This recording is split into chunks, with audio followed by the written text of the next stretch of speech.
number 3, I believe. How are we doing?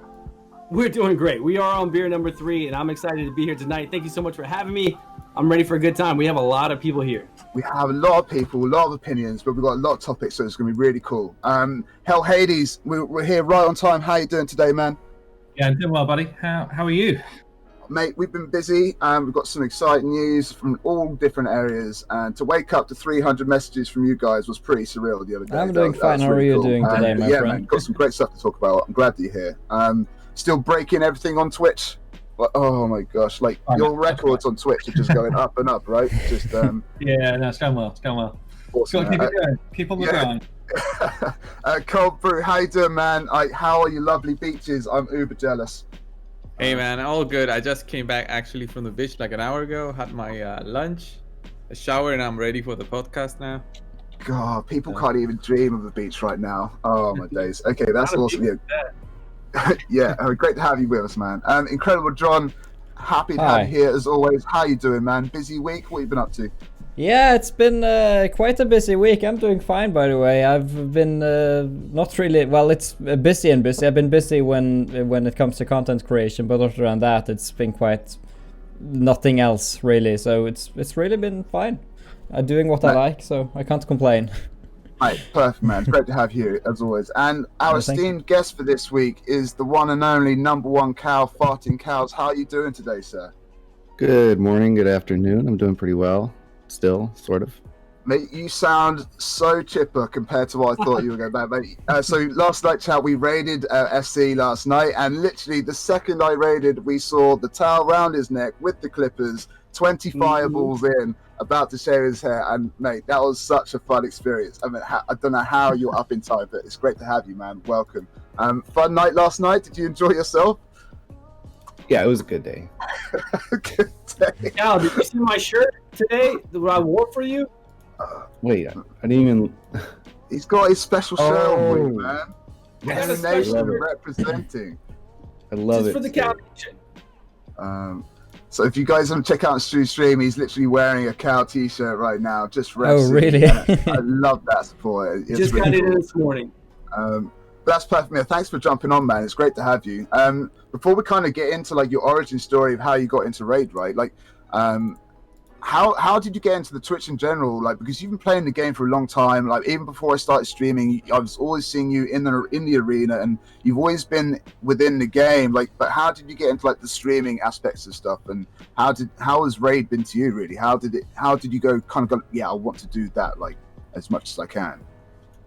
I saw everyone else succeeding doing it, and it was probably around Christmas time, and I was trying to set up my my Twitch, and my other computer, there's some driver conflicts, so I probably would have been streaming a couple months earlier, but I had to buy a new video card and everything, so it took a while. But I started by, I mean, like, I was one of the first ones that was like, well, let's see if anyone cares about Arena. Right. And at first, no one really did. You know, I was rank 1 in Platinum as we approached Christmas time, and I had, you know, my first Twitch stream probably had 3 viewers, and then little by little, of course, it built up to a couple dozen until I got it really going. To thousands. Wow. Like, so you obviously like crossed onto YouTube as well, but I mean, like, so as you got into, like, what brought you into Arena, and what made you kind of focus on that? What makes it so fun for you? Because not everyone can gear champions for Arena like you can, and you've got that sort of natural understanding. So what made it fun for you? Well, I didn't know that I was any good at Arena until probably last September, when I started outspeeding everybody, and I was running Arbiter, Siler, and 2 Lurias. And I was just able to click through all the lists and pretty much auto it all. And then I watched the video. Somebody messaged me on Discord at like 4 a.m. They said, "Hey, RTZ's attacking you right now on his stream, and he never loses, but he's struggling with you right now." Right. That kind of all got it started. And I was like, wait, this guy's like a popular streamer, and he lost three fights in a row against me. I was like, I guess I'm comparatively pretty good. And then I started like grinding dragons and Fire Knight more from there. Right. Oh, mate, that's awesome. But yeah, you were in Arena for as long as I can kind of remember, and as soon as I started streaming, you were jumping in the chat as well. So it's great to have you like early on, man, and it's great to have you on this podcast, buddy. So let's jump into like your origin story within Raid, right?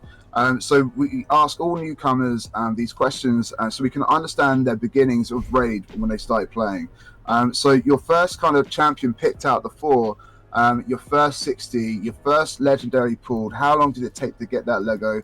First biggest mistake and misfed champs or badly built characters or anything like that. Things you can still improve on, and your favorite champs and team. You've got those questions in front of you, hopefully. So give us a little rundown on your origin story, buddy. Okay, yeah, I have a list in front of me, so this will be cohesive. The first, I picked Kale, and I don't even know if I ever 5-starred him. Wow, so that must have mean you got someone really cool coming up. Okay, so did you do any research on the Kale, or? No, I mean, I just thought he looked cool. I always pick like the wizard kind of looking dude in any game I play. So that's a good choice. Lucky. Yeah. Lucky choice. Also. Good random choice there.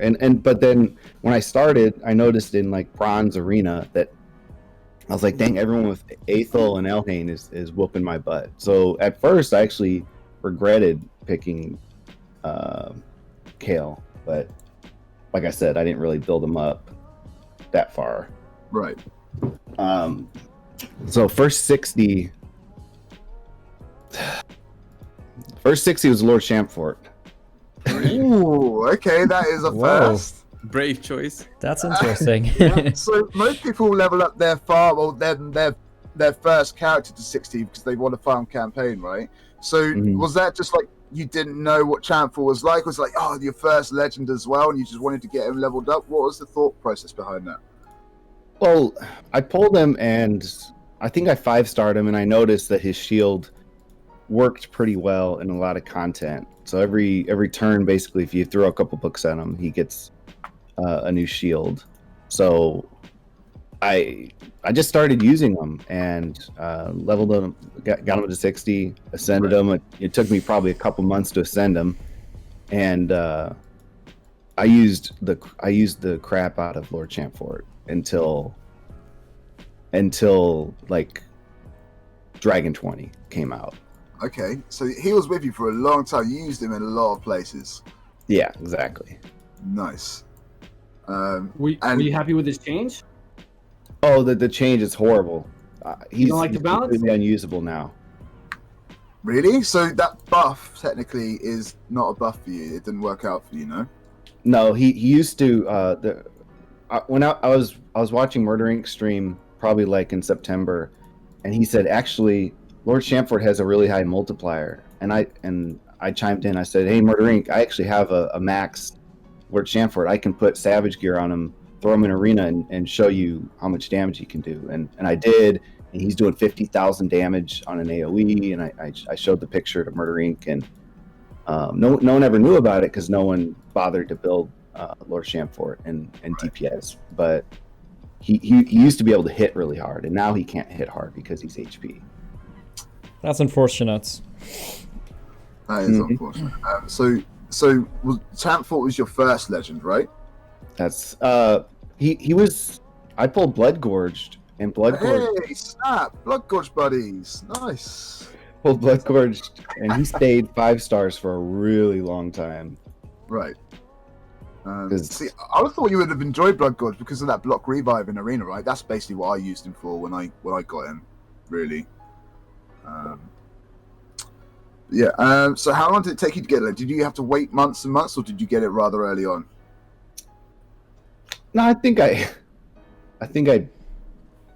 bought a couple. At like a year ago, they used to sell the packs. I think Stu and most of you guys would remember they were called Warrior packs. That had I remember those. Yeah, exactly. But I used to buy those. Nice. So you got them quite early on. So you got the Lego quite early on as well, then. Yeah. So I had 2 or 3 legendaries within the first couple months, and then you got. I mean, it was Blood Gorge, Lord Chamfort, then War Mother. Those were my first 3 Legos, and I didn't get any new Legos until probably like 6 months in or something. Nice. They're very different champs, though. That's quite cool. So your first kind of biggest mistake in the game, obviously you got lucky and you pulled Kale, even though you didn't really use him much. So what was your first mistake? You think, I could do better there. I won't do that again. Was it down with gear, or what was your first biggest mistake, do you reckon? So I noticed that I was like in Spider 7 or something. So I said, I really need some actual spider gear, like the amulets and banners. And you don't really get anything until you're at like Spider 11. So I started finding all of my AoE champions like Mazana, and then I had a choice. Okay, who's going to be the 5th slot? Is it going to be War Mother, or is it going to be Bellower? So I go on to Reddit, and tier list. Okay, War Mother or Bellower? And War Mother had a higher tier list rating. She was like B+, and Bellower was like B-. Right. So I was like, well, I guess War Mother's better. And I had 2 Bellowers. And to get War Mother to 6-star, I used both of them as food. Ooh, okay. Whoa. Yeah. And it took me almost a year to get another Bellower again. Yeah, that sucks, man. Oh, that makes me feel better about my apothecary, though. But, mate, 2 Bellowers for a War Mother, mate. That's a lesson learned right there, huh? And over a year, you say, till you got a Bellower back. Oh yeah, I was buying so many Void Shards, and I was getting Skull Crowns left and right, but I could not get a Bellower. Mate, those rares. If you're like that one rare away from that Raz infusion or something, that is such an elusive rare to get. Sometimes you could be waiting for that one rare for a long time, and it's quite annoying when you're looking for specifics. But damn, 2 Bellows for a War Mother. That's something. So now that you've been playing for a long time, what are your favorite champs and or team that you like to use or have in your collection, or maybe you don't even have yet? But what are your favorite champs and teams that you have at the moment? Let's see. My favorite. Well, my favorite team now is like when I'm in arena. I'm tired of running speed teams in arena. So right. My favorite teams now, I like to run a slow team, if at all possible, with like Krisk, Seeker, or Tormund, and then Madame Ceres and Ithos. So I let the enemy buff up, do whatever they need to do, waste all their big attacks, and then I clean up. That's You mean Ethos cleans up? Yeah. Ethos is a boss, right, Hades? Yeah, he's a good guy. He's a good guy. Although saying that, I have actually got a mad love for Foley over Ethos. Yeah, oh, really? Foley's the beast, man. Foley's so much fun. The changes. That passive yeah, too, he's so good. He's just so strong in the arena right now. To not freeze him after like a double inst. He like pops up, he's frozen right away. Anyways, he's amazing. Foley is so much fun. I might need to re-gear. I haven't re-geared him since the update. I used to have him in Clan Boss team to take the stun as lead, like long time ago. I don't think I've really utilized him yet, but he is fully booked, so maybe I need to get on him for arena to go. But I've been enjoying my Paragon system in arena anyway, so we'll probably get into that in a little bit. But yeah, thanks a lot for your origin story, FC. It's great to have you with us, man, and looking forward to hearing some of your opinions on some of these topics that we've got today. The first topic that we're going to jump right on into, by the way, chat, is the Rares Only Dragon Tournament, right? So right now, so we knew that it was going to happen, and we knew that it was kind of happening, but I personally feel that they could have announced this a little bit earlier for everyone else, because some people were literally logging on, they've spent thousands of energy, and then they've realized that they've got like yellow writing underneath the tournament, right? So yeah, not everyone kind of knew about it, and this tournament isn't for everyone in my opinion, but I mean it is for some people, and these people are probably getting gear for like the first time, right, or something like that. So you know, I think it is a different tournament for different people. But Incredible John, have you done a rare team yet, buddy? Did you manage to partake? What are your thoughts? I currently have I've been too busy being on other people's accounts to really build my own towards that, but I I think it's a cool idea, but I think the event is kind of bad for the for the newer free-to-play players. I think it would be difficult, the tournament. But I definitely am looking forward to seeing some pretty interesting teams, and I like that the game is taking the direction which we have made previous challenges of, like the Stew Gaming Uncommon Brutal Rush. So it's kind of cool that the game is trying to do something similar to that, where they try and limit people, and they try and make cool limits to challenge people in a way. Right, it's cool. So yeah, someone just mentioned in my chat, it's obvious it's for all rares. It wasn't for everyone, and not everyone knew. And obviously people like Stu were trying to let everyone know as much as they could as it was happening, right? But that Stu can't tell everyone, and so yeah, so some people didn't know about it, right? So if you're going to change the meta of the tournaments, in my opinion, like, because this is the first of its kind, we've never had anything like this over 18 months, nearly 2 years of the game. I think just a little bit more word of mouth would have been paid much more dividends for everyone. But yeah. Stu, you let everyone know, man. What are your thoughts? Like, did you take part? I mean, I say, did you take part? You're number 4 in the global. So you've definitely taken part, right? Somewhere in there, not as much as I'd like to. I think if it wouldn't have stopped on me last night for the update and I woke up with 2,500 energy, I think I'd be number 1 if I'd been doing it all day. But anyways, it's not the way I would have executed it. I think it's great the direction they're trying to go. Right. A lot of fun, but they should do it a little bit differently. That way everybody can participate. I don't think everybody should be forced to do just all rares. And I'm sure some other YouTubers will tell you here what our ideas are. But basically all of us, all the YouTubers and streamers came out there and told everybody about this, I'm sure. Yeah. And it's not exactly how we would execute it, but I do like that they're trying different things. I do like it. Yeah, different direction completely. Cold Brew, anything to add in this, man? Have you managed to get yourself a rare team up and running? Yeah, I have a couple. Oh, you cut out? I really like the way they... Oh, sorry? You're breaking up there, buddy. Can try that again? Yeah, so I had a couple teams going for this one.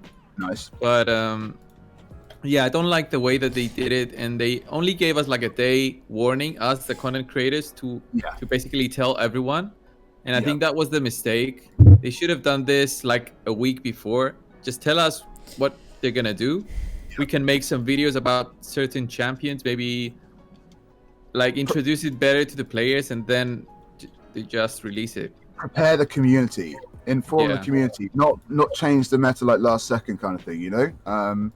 Yeah, I totally agree, man. We're going to get into the teams in a second. I just want to kind of make sure we've got everyone's opinion. FC, I mean, you're mainly on other people's accounts than your own account nowadays, right? Like helping people out as well, like Incredible John. Have you taken part in this tournament? If not, what are your thoughts on it, man? I think, well, firstly, no, I haven't even done a single run because I only have a couple rares at 6-star, and my opinion in general, it's a total money grab.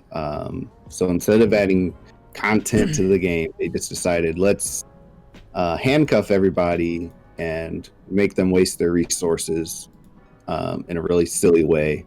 Right. Like, because you basically have to build units that you would never otherwise use. Well, yeah, I mean, I mentioned that to my chat last night as well, actually. So for the last 6 to 8 months, I've literally been building up my legends and my epics, right? And trying to weed out the rares. So to try, I use rares as stopgaps, right? If I've got a team and I need someone, I'll look to a rare to kind of fill in that spot, right? So, yeah, to actually go back through the rares and then spend my limited silver on new teams and for one tournament, I would love a week's head start to save those resources and spend that silver personally. But the fact that they wanted me to spend all my limited silver in one sort of night and build a team, I think it was kind of a bit too much to ask for the community in general.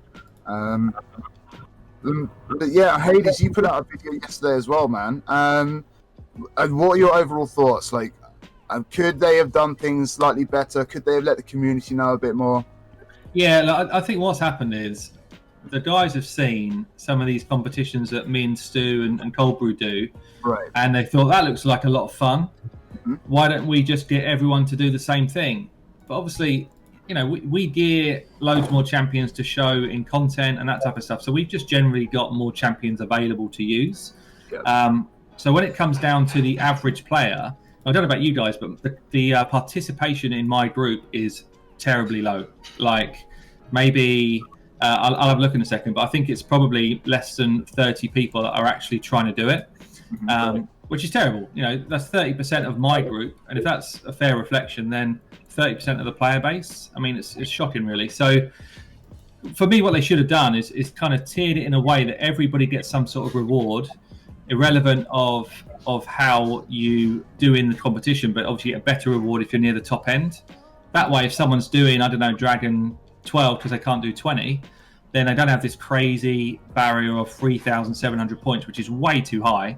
They actually have something that's achievable. So for me, it was a good idea. I like the idea and I still like the idea, but they executed it really badly. They just picked up the same old tournament model and thought, there you go, let's just do the same thing, same sort of reward structure, not bear in mind anything at all about how much longer the runs are going to take, all of that stuff. It just, again, it's just like a lazy execution, I'd say. For those in chat that's saying it's not meant for us, it's great for noobs. I agree that it's for a different bracket of the player base, but I don't think it's for noobs, because like which newer player has 5 rares that they can do Dragon 20 or Dragon 16 in? Not many, right? So it is for a different bracket, but I don't think it's as new player friendly as you'd think. I mean, am I wrong in that, guys? What do you guys think on that? I don't think it is. I mean, like HellHades said, if you look at my bracket, really only 10% are seriously participating, and most people are only doing it because they see that nobody else is doing it, so they'll do a few runs just to try to get a few points to get up there. But really, it's such a small percentage. Nobody's really going into it. I wish there were more, and I don't think it's benefiting the free to play or anything else. It just, they'll change it. I guarantee they will never do another tournament like this where it's all rares. They'll make it different. They will. Okay, so how would they make it different, guys? How would we make this better where people would actually want to use rares and participate? How could this work? That's a difficult one. A point system. They should I think HellHades has a good idea that he posted to him, and I have an idea about the point system I posted to them. I think anytime, like the next tournament should be do Fire Knight, but do it with 2 dwarves, or for every dwarf you use, you get 10 points. For every HP champion, you get 10 points. And then for all other type of champions, you get 1 point. So if you bring in, 2 dwarves, that's 20. If you bring in a dwarf that has HP, classified as an HP as well, that's 30. And then whatever you bring up the other ones, you get 1, 1, 1. That way everybody can participate no matter what. Because right now, people have even told me in my stream, they ran it quite a few times and they didn't even know they weren't getting points. So they didn't. Right. Yeah. So it's all down to that small print, though, right? Right. It optimizes a lot. Yeah, barely visible. But if they did that, tier it though. If they just tiered it to not this kind of crazy point score that you need, but if they just tiered it to, the top 10% are going to get this bracket of rewards, and that is the Relentless set, couple of books, etc. And then the next 10% are going to get these rewards. That way you don't have to. You're against each other, not against the game. And that way you can compete at a lower level dragon, still earn points and get yourself a reasonable place in your bracket. As it stands, I've actually just opened up my one now. 13 people have got any sort of points here. 10 people have got more than 200 points. So 10 people have done more than, 10 runs in my group. Right. It's shocking. As a tournament, it's a farce at that point because it's had no impact on the community at all other than negativity. Yeah, that's not what they aimed for, I would imagine. Someone just mentioned in the chat, Drapier, should just have this as a bonus prize. All the rewards are the same, and then you have a bonus prize. If you did it with rares, you get this as well. So normal tournament, but have a separate bracket. If you use rares, you get bonus prizes as well as the normal ones. Is that a good idea? I think it sounds good. Yeah, like an addition to it. I kind of think that's actually a bonus prize. Yeah, bonus prizes. I like that. I do like Stu's point. So if you add 1 rare into your team, you get an extra 1 point per gear set that you pick up. If you add 2 rares, it's an extra 3 points. 3 rares, an extra 5 points. So if someone can run rares, like I can run rares all day long. It will take me a couple of minutes to run probably, but I could do it. Right. But then if you can do the rares, then you just get bonus points. You don't have to use all rares the whole time, So I do like the idea of that. Awesome. And just to kind of round things, if this tournament wasn't for you, I mean, as a player, you don't have to participate in every single tournament, right? And in some cases, you don't have to open up shards for every 2 times or every 10 times. Like, if you pass on a tournament, and I've been doing Fire Night, for example, I've been neglecting Fire Night for so long. If this tournament isn't for you, just go and do something else that you need to do and jump in for the next one, right? But yeah, it's obviously not for everyone. Lots of people are passing, but if you're taking part and you're enjoying it, all the power to you. But I really wish we had more time and they did things slightly different. But yeah, there we go. Okay. Anyone else want to say anything on the Dragon tournament with Rez? Yeah, they could have just made a different kind of system. Maybe make the global bracket just count the rares and the local one just be a normal Dragon tournament, so that if the global players want to compete with each other, they should do it with rares only. Yeah. So that might have been better, at least for the players' eyes. Right. But yeah. Yeah, getting the word of mouth out there in 24 hours is pretty tough. But yeah. But anyway, yeah. Hopefully we can get better next time. Okay, so the next topic that we have going on right now. So for those that are sticking around on my channel, they know that over the last 6 to 8 weeks, I've been relying on a single pack that comes out each week. It's the special progress pack. You get 1,500 gems, 25 energy refills, 2,500 energy, and 1.5 million silver for $49.99, right? Whichever currency you're in. So I get one of those each week to provide content for myself on Twitch and everything else. But this is the first week where we haven't had that pack in so long.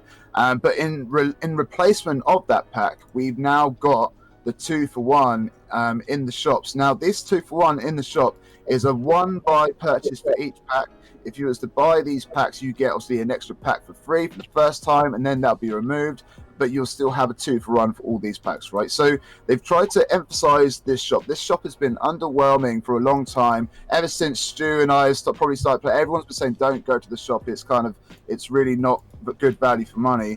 But now, like, the pack that I was on, like, isn't a thing at the moment, and they've really upgraded this 2-for-1. I mean, I would love to hear your guys' opinions on this 2-for-1. What do you got? Have you guys gone and got all this stuff already, or are you holding off? What are your thoughts? Buy every single 2-for-1 out there. You bought one. You bought them all. No, I want them all. By the end of the year, maybe I'll buy them all. But every time I see a deal pop up now, I'm like, okay, I could spend $50 on this deal that just popped up, or I could go look at the 2-for-1, and the 2-for-1's better. So I don't know. I like them. I think they're great. What 2-for-1s do you actually like then? All of them. Yeah. Yeah. Do you? What, like the ancient shards and stuff? Yeah. Even those. They seem bad. Did they not seem bad to you?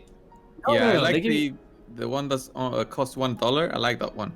Yeah, I like that one. I like that one. Yeah, I like that one as well. So just wait till a deal pops up for $99 for Ancient Shard deal, and you're gonna look at that deal, and then you're gonna go look at the 2-for-1 and be like, It's the gems it's the gems mainly on top of the shards, right? That's what you're getting. Over 5,000 gems plus the 30 ancients. The silver is kind of give or take, but it's generally all about the gems and content, right? But you're gonna see the deal. They're gonna give you like 30 ancients for the $99 normal deal, and then they're gonna give you like 200 gems, and then you're gonna come over here and see, oh, I can get 30 ancients. Right. And then look how many there's, like 6,000, whatever this is, almost gems. Yeah. And then you could buy the difference in ancients, no problem. Ancient shards. You're going to want to go for this one instead. And have you bought one? Have you bought any of them yet, guys? I got the big $99 one for all the gems, the 8,000 something gems. So the other ones are still open to you, are they? Or is it literally A1 for No, 2-for-1 they all stay open until you buy them all, yeah. Yeah.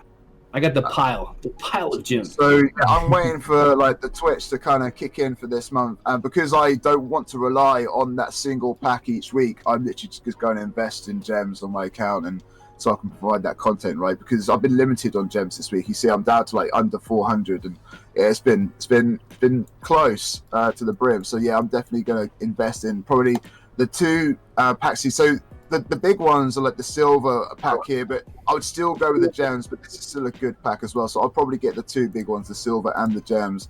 Cold Brew, have you bought any of these packs yet? Are these tantalizingly good offers for you, or are you just passing completely? I've just didn't buy any of those so far. Just waiting to see if bring in something because I really want to just void champions right now. I don't care about normal champions. Right. There are some that I need, but it's all luck. But voids, yeah, I need even void epics. I need them, so I'd rather buy void packs instead. So and like, the void offers in there suck. You don't like these? They're okay. They're okay, and I think they should refresh those every single time they release a patch. So on 1.16, they should refresh every single 2-for-1. Hey, that's a good. I'm jotting that one down. Yeah, nice. But they might do that, but who knows? Mate, that's gonna get them nothing but money, right? I guess, but I don't know how they think. They don't think like we think. They have a different way of thinking. That's what I realized. I noticed that's quite a common thing with game companies that they typically think differently. Yeah. FC, any experience with any of this stuff yet? I still haven't spent a dime since the whole controversy started in January, and I kind of stepped up the game. Draco Gate? Draco Mode? The Draco? The other one. So, all right, yeah.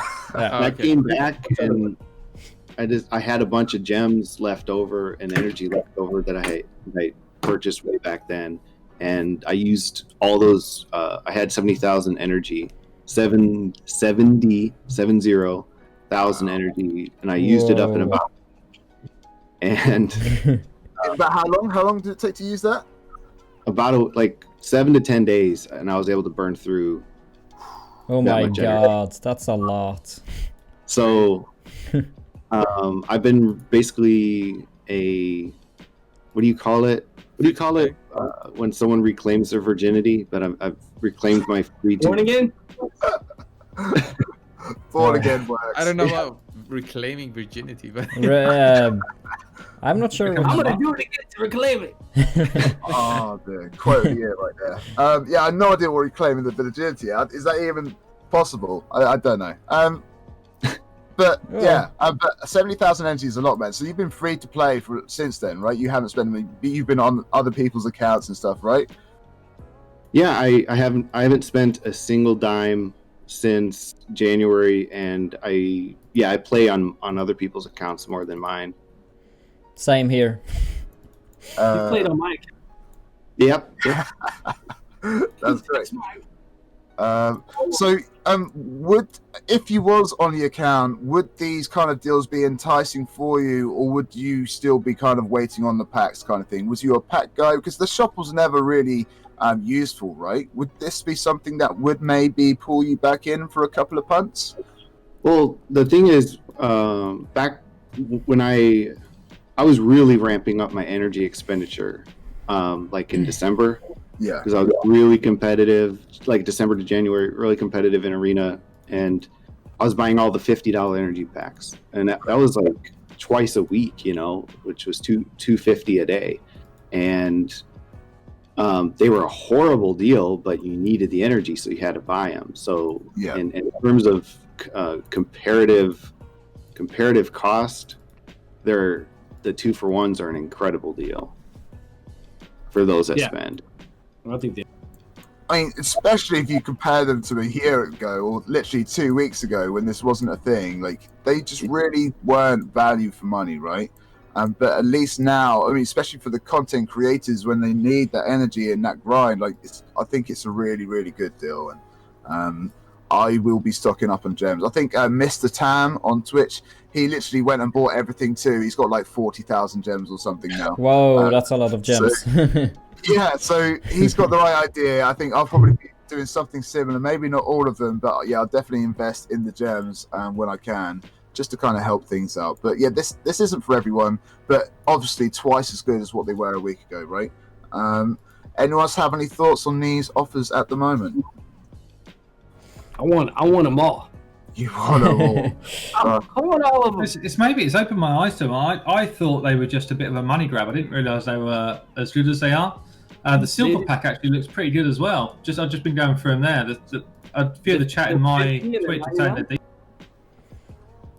saying that the 50 and the 99 silver packs, both of those look great. Well, the thing is with the silver pack, though, the energy is elusive, right? Don't worry about that 300 energy. What was that? That's what 120 gems.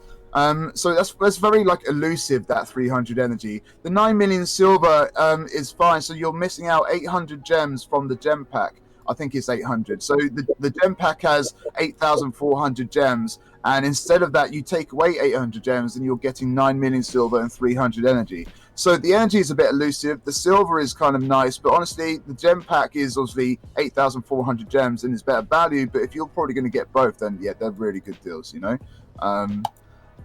For content creation, Hades, have a second look, man. I think they're pretty useful, and they can be pretty useful. And if they were to refresh each update, mate, they've got a customer in Stu and Mr. Tam. So yeah, and Raid Rush has bought all of them already. Oh, it's Raid Rush, not Mr. Tam. Maybe I got confused. He bought every single one already. Oh, mate, that's crazy. Yeah, I'll probably be getting a few as soon as that old Twitch dollar comes in, and then we'll see what we can do. So on a side note as well, we had another compensation in this week. So last week's episode, I went on a 5-second rant and said, please, can we start putting Clan Boss keys in the inbox? And lo and behold, we got a compensation package, and we got our own pop-up window for the keys saying they're in the inbox. Yes, they were stacked up on 2. So we had 2 keys, but hey, it's a step in the right direction. We've got Unkillable this week, and we've got Clan Boss keys in the inbox. I mean, who would have thought? I mean, as a Clan Boss leader, like, God, that is so helpful to get the Clan Boss keys. Everyone used to get all their keys just jumped on in and just force damage away, right? And so, yeah, I'm very happy that just a little small thing like that Clan Boss keys have been implemented. It's probably not so much of a big thing for you guys, but damn, I'm very happy that's kind of got put in. The other thing that I wanted to mention today is obviously the gear set. So about a few episodes ago now, before Cirilla, we got through part 1 of the gear sets, right? Now we was going to do part 2, and that was going to be one big lot of gear, but because we were short on the first week, we ended up with 20 gear sets left. So it's fine, let's split it up into additional parts. So we're going to go through like 10 lots of gear today, okay? Just to kind of get through as much as we can, and then we can get through the next 10 sets next week. So the first set I kind of want to talk about so far is the shield set. 30% or plus 30% HP ally shield for 3 turns. You can get it from the Fire Knight's castle. The shield set end game. Thank you. So, it's cool that I got you into the game. Also, nice, you're on episode 56. Shield set is very useful to many characters. Probably it's a bit of a sleeper set. Not many people get much of the shield set early on. Fire Knight is rather tough. But yeah, who wants to kind of kick us off with the shield set? Who's been using it? Where have you been using it? I can actually, because I early gamer before Arbiter, when I had the Gorgrab going for me and a Tomb Lord and Apothecary and Ray, I actually used shield set on both Gorgrab and on Tomb Lord. And they actually, it's made my team way tankier than I would have imagined. So, like, over half the bar on my Ray was like a shield. So I was actually quite satisfied with it. I used full shield on both the Gorgrab and the Tomb Lord, and it worked out nicely. But I've since I've since changed. But I think shield sets definitely has some uses, especially I guess mid game. I'm not sure how it could actually be useful super late game as well when you think about if you have a tanky team instead of a speedy team. But yeah, that's just from my experience. It was actually good for me. So I think the first person I put it on was Thanazil. He was like my first main support character. I thought, well, I've got a shield set. I'll put it on my support character, and mate, yeah, it's stuck on him for like 8 months, I think. Yeah, where else are you using shield set? I use shield set quite a bit actually. So my faction war teams, if I've got a faction war team that's struggling, then I normally just put a big fat meat shield in shield set and just kind of give my damage dealers a bit of a chance. And I was also using it kind of end game arena until the meta swung a few months ago when I was quite a tanky team. I had one person at least in the shield set. Right. So I've used it a fair amount. I've got kind of half decent couple of sets. Yeah, it's definitely one set I'm trying to farm up more at the moment, just for its versatility and where you can use it, right? I mean, I think Kaimar has mine on just for the speed, just so he stays alive, so I don't have to use an arbiter or something. So it's lots of versatility. FC, you use the shield set in arena at all?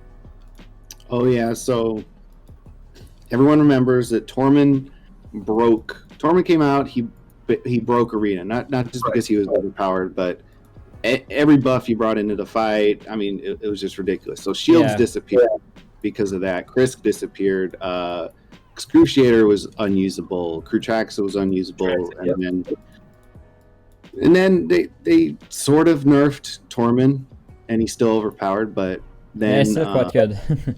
Yeah, he's still. Then I said, as soon as they nerf Tormund, I'm gonna bring Krisk back, and then I brought Krisk back, and then I said, let me throw a shield set on him and calculate, because I didn't know if the shields stacked. So Krisk has a passive that he starts the round off with the shield, and it's 50% of his HP.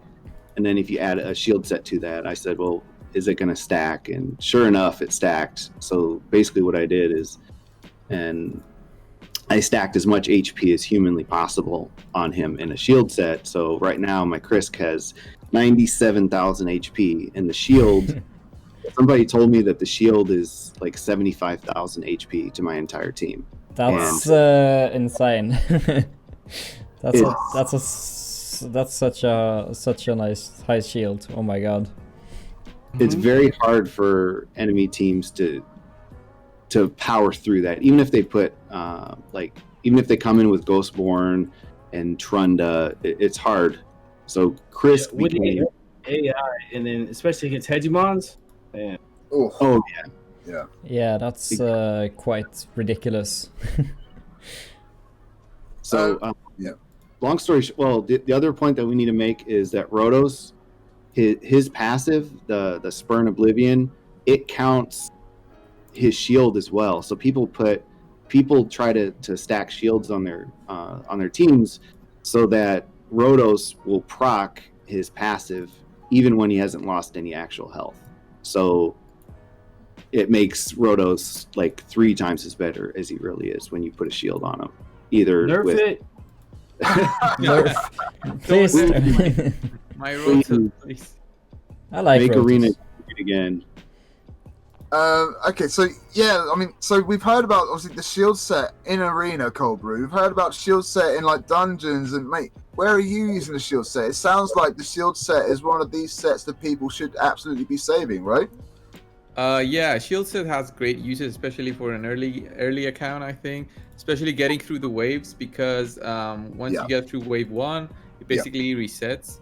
So it's a great way to keep your team healthy when you try to progress through the dungeons. So especially for early to mid game players, they should keep those sets. I'm doing fine. How are you doing not today? Not toss them for lifesteal or something else, because there's some uses for them still. I personally don't use them because I haven't farmed for them really. Right. But yeah, they definitely have their place. See, I was definitely a late comer to the finite, and I'm definitely like farming them up at the moment. But yeah, so I mean, it's like a build your own Valkyrie kind of thing, right? I mean, it's literally offering your team a shield each and every wave at the start of the turn. And if you guys don't have a counter attack or a Valkyrie, then a shield set is a really good kind of replacement. Well, not a replacement, a substitute until you get that extra shield, right? But yeah, it's a lot of shield. It's so useful. You can literally put it on anyone. If you've got like a Diabloist or whatever, just any plug in the team, you could gear up with shield set, and they're going to provide a practical use on top of their skills, right? So, yeah, I mean, HellHades, you use much? Have we gone through HellHades? Anyone else want to talk about the shield set? Not necessarily just shield, but I actually found that as I progress through the game, I've gone away from wanting to farm Dragon all the time to having a real bias towards Fire Knights. Yeah, because there's actually quite a chunk of good sets in Fire Knights that people probably, I don't know, they're a little bit niche to someone that's kind of coming through the game. But when you get to end game, they're brilliant sets. Right. Of course, you're talking about Fury curing. You know. Oh, Fury's the one for me. I mean,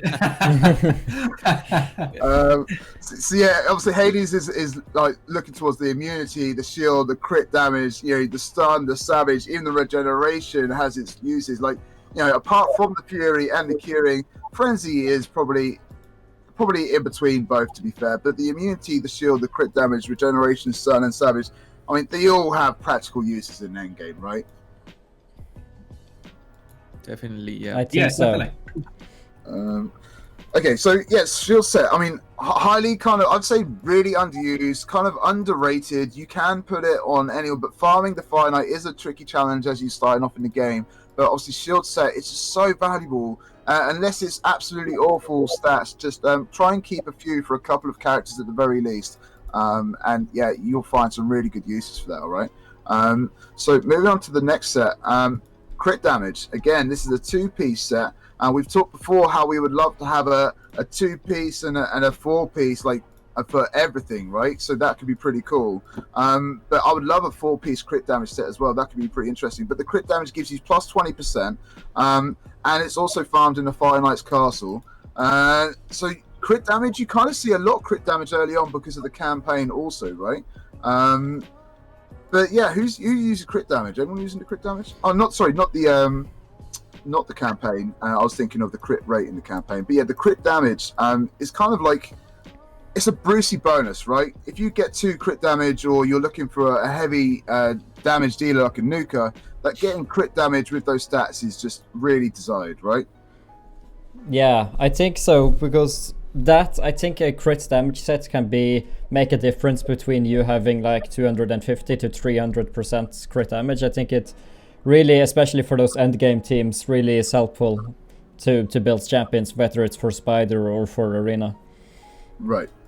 It's great that it's a 2-piece set. That's what I really like about it, because you can fit it in around a lot of other stuff. You know, if you need a bit more damage on somebody that's in, I don't know, like a Savage set, then you can put the crit damage set on. If you want to just kind of bump up some damage on someone in your clan boss team, and you want, you know, in someone in lifesteal and you've already speed tuned them, and you can get some more damage out. So if you want a campaign farmer and you just need to kind of burn a bit more damage off a wave, it's a good set. So there's plenty of places where that 2-piece can really do a good job for you. Oh, mate, especially if you guys have got the crit damage on lockdown in your Great Hall, and you're getting that crit damage on top, mate, that's going to be hitting hard, right? It's going to be very hard. There was somebody in my Discord who had over 400%. I'm sure Fighting Chaos still. Oh, 400%. 400% crit damage with 6-piece crit. Yeah, that's crazy. Who are they playing that on? I think they were doing it. It was maybe a Rotus or someone. Yeah, it was someone like that. I can't remember actually. I don't know. Wait. No, it would have been Rotus. No. It was an AoE hitter, but I can't remember. Maybe it was even a Skull Crown actually. Oh, okay. Skull Crown. Okay. That is 400% crit damage. Wow. I just need to take a second. Oh my god. Rotos is ridiculous. New what's his name? Richtof the Bold, and hit for like 200k. Oh my god. Shit. Yeah. Yeah, 400%. I don't like. I rarely see 300% crit damage. When you're saying 400, that's just mind blowing. Like, so, my good pieces, I can get to about 320.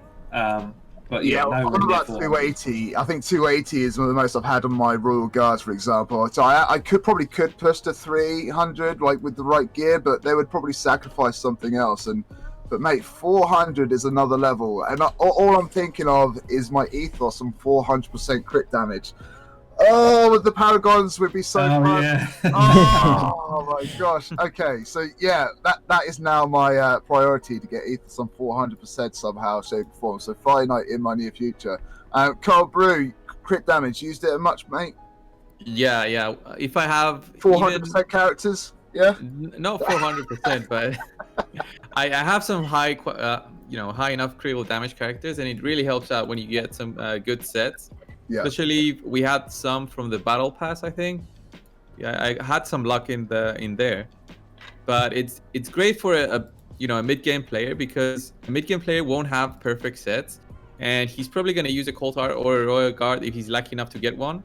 And he's going to put like random sets to get that critical rate, critical damage. And if he gets maybe just one set of critical damage, that's okay. It's going to boost his character so much, and going to help him, get that Spider 20 down much easier. So it's a great set, and it's great that it's only 2 set requirement and not 4 set. Now, would a 4-set option be viable? Would you be happy if there was, because we've talked about this with previous sets before, would a 2 and a 4-piece option be viable with a crit damage, do you think? Yeah, it would definitely be viable. It would just be extremely hard to gather 4 good pieces. Well, someone's got 400%, so it's possible. Yeah. Those are like the end game players who have everything on farm, but a mid game player is so happy when he has just 2 items that can be used together. Right. So, yeah. I kind of like the idea though. If you go from 2 to 4, something else happens. Like if you went from a 2-piece to a 4-piece, you get plus 20. Something like that. Yeah, something like that. Something like the crawl set kind of kicking in, or something along those lines, just to give you incentive to do it. Just adds a bit more variation to builds. Yeah, I think the 2 and 4 is a really cool idea. Yes, there need to make small adjustments, but even if it was just, I love that sound. That sounds ASMR channel right here. Even if it was just like 5, I assume it was, Stu. It's close to the hour, so yeah, bit of number 4. So even if it was something like 5% ignored defense, right? It'd be a reason to have that additional crit damage set. If you were going for all of them, I think that could be quite interesting. FC, what are your thoughts on the idea of having a 2-piece and a 4-piece option for most sets? We've talked about it before. We're still kind of spitballing ideas, but what are your first impressions on that idea? I think it's. I remember talking with Stu about it. It was mostly important to give you the option of running a 4-piece set as a 2-piece set, so you could at least get the benefit and have it manageable. Because I have so many units that I have to gear for arena and put them in immunity, and it's so hard to do a 4-piece set with it. So that was insane. It's like immunity is really hard. And usually for most players, you have to sacrifice a lot of stat to get that 4th piece, the 3rd and 4th piece. But making it universal, I mean, that's just like common sense. Like imagine if it was just built in. Oh, if you have 2 pieces, this is the bonus, and if you have 4 pieces, this is the bonus. It would have been easier for them to program that on the front end, and it just makes the game more enjoyable. And imagine if you could run immunity, crit damage, and then immortal, or immunity, crit damage, and stun, right? Or something like that, like a lower % chance of stun at a two-piece set. It just opens up a whole host amount of builds, right? And options, choice, and versatility. I think metas would be different. Like, it would change everything. And I think mostly for the better if they got those stats right, If they did it well, I think it could work. It would be fun. Could you imagine a 2-piece immunity for 1 turn? Immunity for 1 turn, and then you also have a frenzy set on, 4-piece frenzy set, so you can get HP for you get a turn meter for every, 10% turn meter for every 5% HP lost? Yeah. That would be crazy. That would be quite insane. I just think if you build these sort of sets, you have to be careful not to throw too much RNG into them. For me, I feel like, I don't know, maybe it's fun for some people. I get pretty pissed off when I keep getting beaten by an 18% chance of something to happen. And it feels like it happens 80% of the time to me. Same with me with weak hits. It happens all the time. I refuse to believe it's like a 35%. I think counterattack should be taken out of mastery, defense mastery, and put into a artifact set. Counterattack mastery. There is one. That's the avenging. I know, but they should do that. They should do that instead of deterrence and retaliation, whatever else. Or deterrence is fine; it's 20% chance, but the other one, 50%, is too much. Yeah, it's a lot. Yeah. But it'd be cool if that was the same. So have you used any crit damage or anything, FC? I use, so I have an ethos that is immunity and then crit damage. Oh, weak at the knees. And yeah, I clean up an arena with it real easy. And then just like one of my people in my chat wants, I don't know why, I can't even brag after HellHades says that he knows somebody with 400. Difficult to come after that. I built Arrow with 345 crit damage because you can run him with low crit rate, so you can boost his crit damage real easy. and he can. Who showed it? Somebody showed like Errol doing like 500,000 damage or something. So 500k. What the crap? That's a lot. Man, there's crazy builds out there, man. I'm telling you. Like even HellHades has gained like 100 speed on his arbiter this week. Like his arbiter speed is like it's just crazy right now. And yeah, like HellHades, how did that go for you this week? How did you go ahead and just get all? What was the process to implementing so much additional speed on your arbiter? Because I need to rebuild mine, quite honestly. What's its speed at now? I'm not as fast as you, Stu. I'm not as fast as Stu. It's pretty quick though. It's pretty quick. I think I'm at 352 or yeah. That is so quick. 352. You're at 352? Yeah. Damn. Your arbiter is at 352? Yeah. What's your Duchess, though, Stu? Come on. No, 352 is insane. I mean, I'm not even joking around. 352 is... How quick is yours, Stu? Is much faster than probably...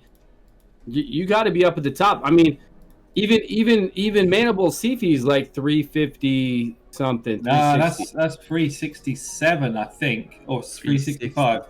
Yeah, if you're at 352, that's insane. It's fast. And the main thing I did was, the first thing I did was get my best possible speed piece for every slot.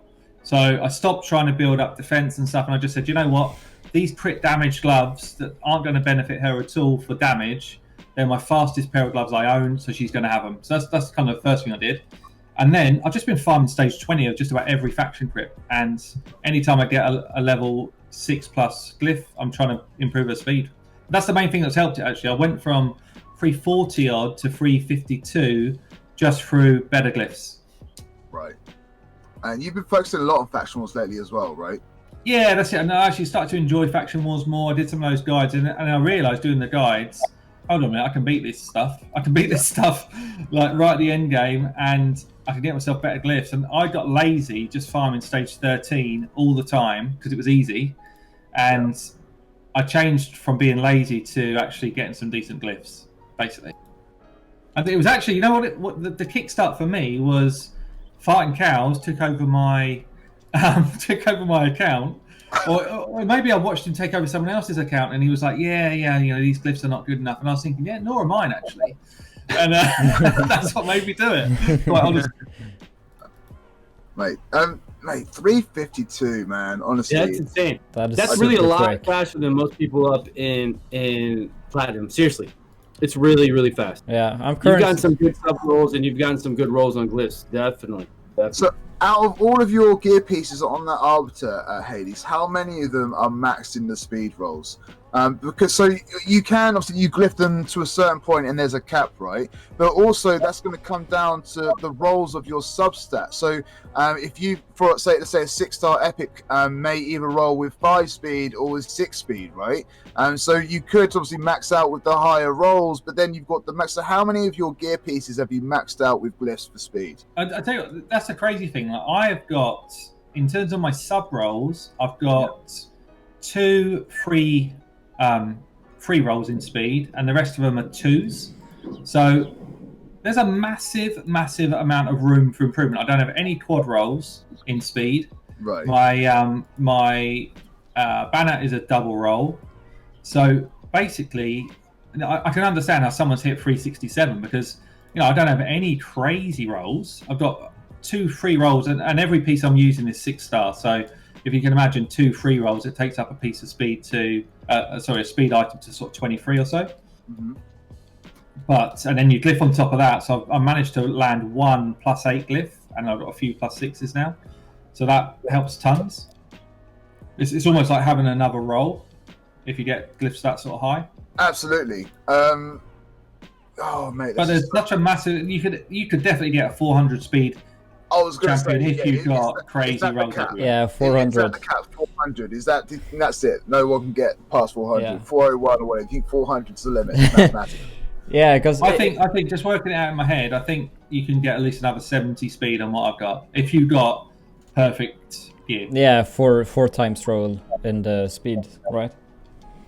Well, again, that depends on the roll of the speed, right? If you get a 5 as a substat and not a 6, you're going to obviously get higher substat rolls on the 6 than the other 5. So it's all RNG on the substats as well as the glyphs as well, right? So It's all RNG. You know how many? Yeah. You know how many legendary 6-star speeds I've had with speed substats?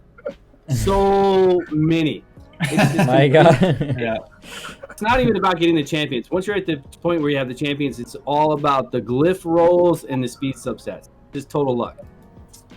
Yeah, Total. I mean, not a lot of people know about those differentials in the subsets either. It's crazy, man. FC, what's the? Do you think 400 is possible? Do you think that's the cap? Is that the target for speed? I think I did the math and it was closer to 420. Yeah, I wouldn't be surprised. That Yeah. would be the Mate, ultimate 420. speed. Oh, That some would be the people are ultimate loving one. that. So I'm slow by comparison, guys. You know. Yeah. I mean, if you're trying to go to the top, yeah. Yeah. So slow. I can't believe how slow your arbiter is. Only 352. Jesus. So 420, man. What's the kind of working on that? Like, where are you getting that 420 from? Like, perfect gear, perfect glyphs, just like perfect everything. Yep. Yeah.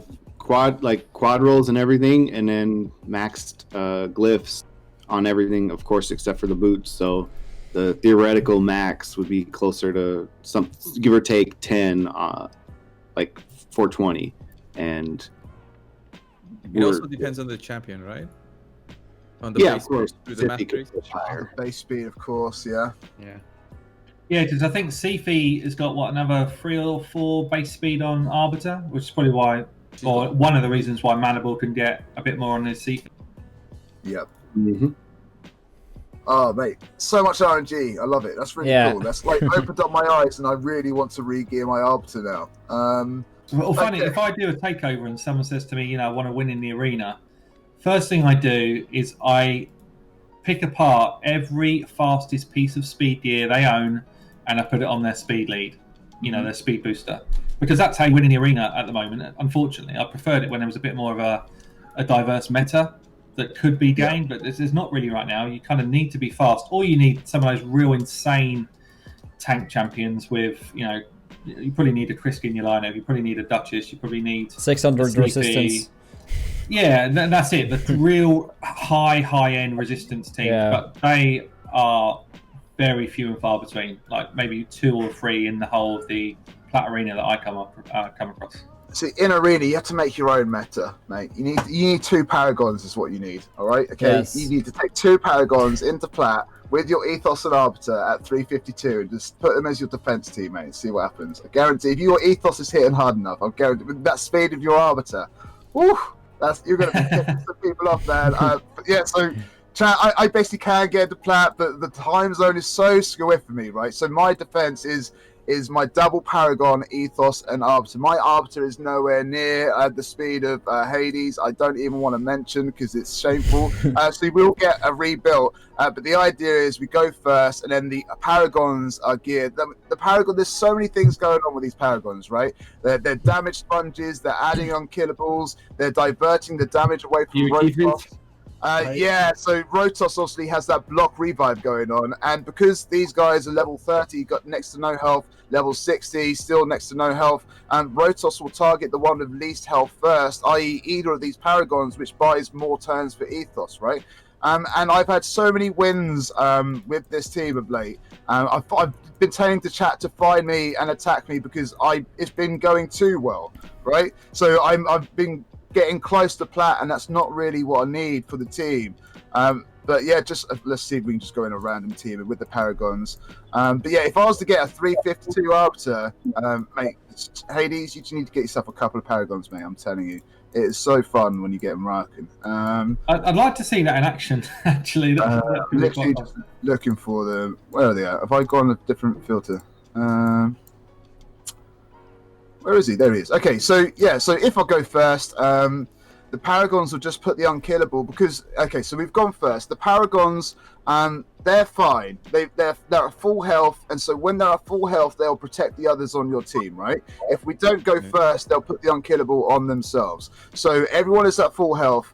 The Paragons will put the unkillable on Ethos and on Arbiter, and then from that point on, they're sponges, okay? They're trying to take the damage away from Ethos and everything else, and Arbiter will revive them. And yeah, Ethos hits. It's all about Ethos, but the Paragon, people look at the Paragons on level 30, but they don't look at the Ethos. So there we go. The Paragons are doing the unkillable, and we're just trying to buy turns for Ethos to do that, right? And so the Paragons are sponging everything, just buying turns for Ethos to get additional turn. And as soon as he gets that second turn, that should be pretty much it, really. But yeah, it's just really good fun. It's really mixing up the meta for me. It's a really cool auto team. And look at that. Who was that? What's his face? Who was that? Was that Fushan chipping in there?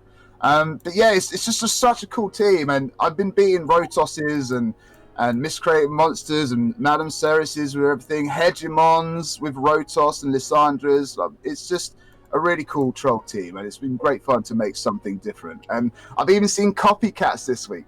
I've seen people put in 2 Paragons with the Ethos and Arbiter, and yeah, just to try and copy the team as well. It's just been really good to make a different team which people kind of like, and yeah, mate, mix it up. If I get a fast speed on, then I will try and get them into plat just to see what the hell happens. It won't get me anywhere, but it's good fun. What has just happened here? FC, ever thought of using Paragons, buddy? I don't think I've ever used Paragon. I don't have Paragon. Nightmare. No, not even to cheese Nightmare campaign. No, I got lucky. I used Ignatius and Dreg, and I just fought Nightmare until I stopped getting perilled on the boss stage. I reckon I tried that about 50 times, and then I thought I'm going to build my Paragon. It was sitting as a 3-star in my vault forever, and I just thought, and I was trying to make a video on it as well. I was like, you can definitely do this, guys. And I kept saying the same thing again. My throat was sore the amount of times I re-said the same words, and then I was like, nah, I'm getting the Paragon out. I'm making a different video. I mean, don't get me wrong, it's all about the ethos, but the Paragons, they just draw people in, and when you get them going, I've also had them in Nightmare campaign just for the sheer heck of it. Just so 2 Paragons and a Rotos, you get the speeds aligned, you put it on auto, and the Paragons will literally juggle the unkillable if they're fast enough between the 3 characters.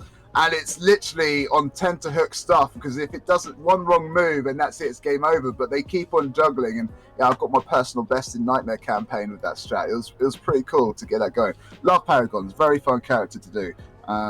Guys should check them out. If not for the Nightmare campaign, try some troll teams. They're really cool.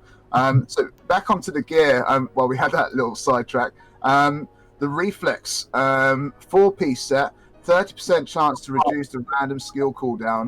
Ice Golem's peak.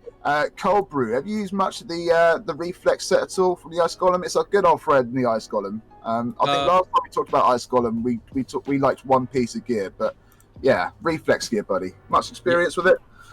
Not much experience, but I like the set. Although I don't know about. I think there's some way to improve it. It's only like a 30% chance to reduce a random skill cooldown by 1. If it was completely, it would be a crazy set. Maybe put it like 18% chance to reduce it completely. Like a Kaiba.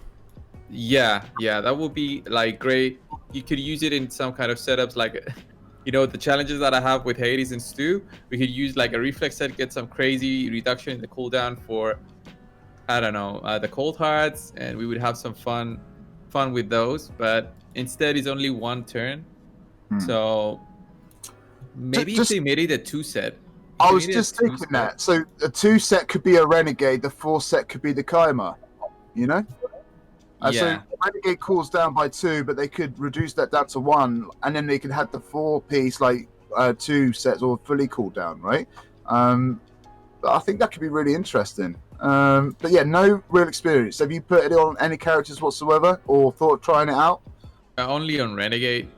I think I placed it once, just trying out some kind of speed setups for dungeons. God, I didn't even think of speed. I mean, the Fire Knight. No, not really. But yeah, it's just I haven't really found a use for it either. Incredible John, you use much Reflex, buddy? No, I actually have never used that set before, so I can't really. I think it's Reflex. I'm actually in an arena battle, so I don't. What does it do again? 30% chance to reduce random skill cooldown on a 4-piece. I don't think it's. I think there is better sets out there, but I can't really comment because I've never used it before, so I don't really. I don't really know where you would use it, but I assume there's probably some use for it in dungeons or faction wars. So I mean, FC, instead of like having a renegade or a Kaimar as a cooldown or skill resetter, ever used a reflex set in its stead? I'm assuming instead of building someone up in a reflex set, and you might as well try and get the character. But yeah, what are your thoughts on the reflex set? Used it much at all? Well, I mean, way back when I farmed like Ice Golem 13, and I never pulled any reflex gear. So yeah, I've never ever used it. I've never put the gear on, not even one piece. Not even one piece. So what would they have to do to change it to make you? Oh, I should really give that a go. Well, the gear itself has some theoretical utility. Is you know, it always was talked about in Clan Boss, but they need. I mean, if they wanted to, they would have to make it not drop in Ice Golem, because I don't want any Ice Golem gear, basically. They should but they should put a relentless gear in Ice Golem. That would change. Relentless there, it'd be fun. Definitely change. Well, like I mentioned, like episode 2 or whatever it was, when they first implemented the Platinum Arena rewards, right? The gear in that. I said when they were doing, they should have put one gear set in the Ice Golem, one gear set in the Fire Knight, and divide the population into places where people don't usually go. If they were to put those Platinum Arena sets in each of those dungeons, I think people would be flocking towards these dungeons and trying something new. And at the same time, they'll probably be trying out Reflex because they're going to be getting some sets, right? But yeah, I think people just need... I mean, Ice Golem is quite underwhelming in terms of gear, honestly. The defense is great. The life and offense can be replaced by Divine Life and Divine Offense. The critical rate you could technically get from campaign if you were so inclined, but the resistance is for arena, but yeah, you're not really using the taunting and the curse and everything else much, right? So would the 2 and 4 piece set options like change your mind? Would that at least give you the option? Because 4 pieces is a lot, right? Especially for something that is kind of underwhelming. Stu, apparently you've got reflex on your shield guard farmer. Would you like a 2 and a 4 piece option? Do I? I don't know. Somebody was saying that, but no, I think they were talking about for something for spiders or something. But he doesn't really. Shield guard doesn't really need reflex, really. If he's fast enough, he's taking 2 turns to their 1 until on 2 turn cooldown. Plus, he gets a turn meter for every crit he does on the champion. So I mean, yeah, I've never actually liked reflex as much. It's cool for something like Bad Alcazar, but not. I mean, if you can get relentless gear and get an extra turn, yeah, it's just so much better. So gosh, I'm not. I think the color isn't great either. It's like they run out of colors, and we'll go with that one.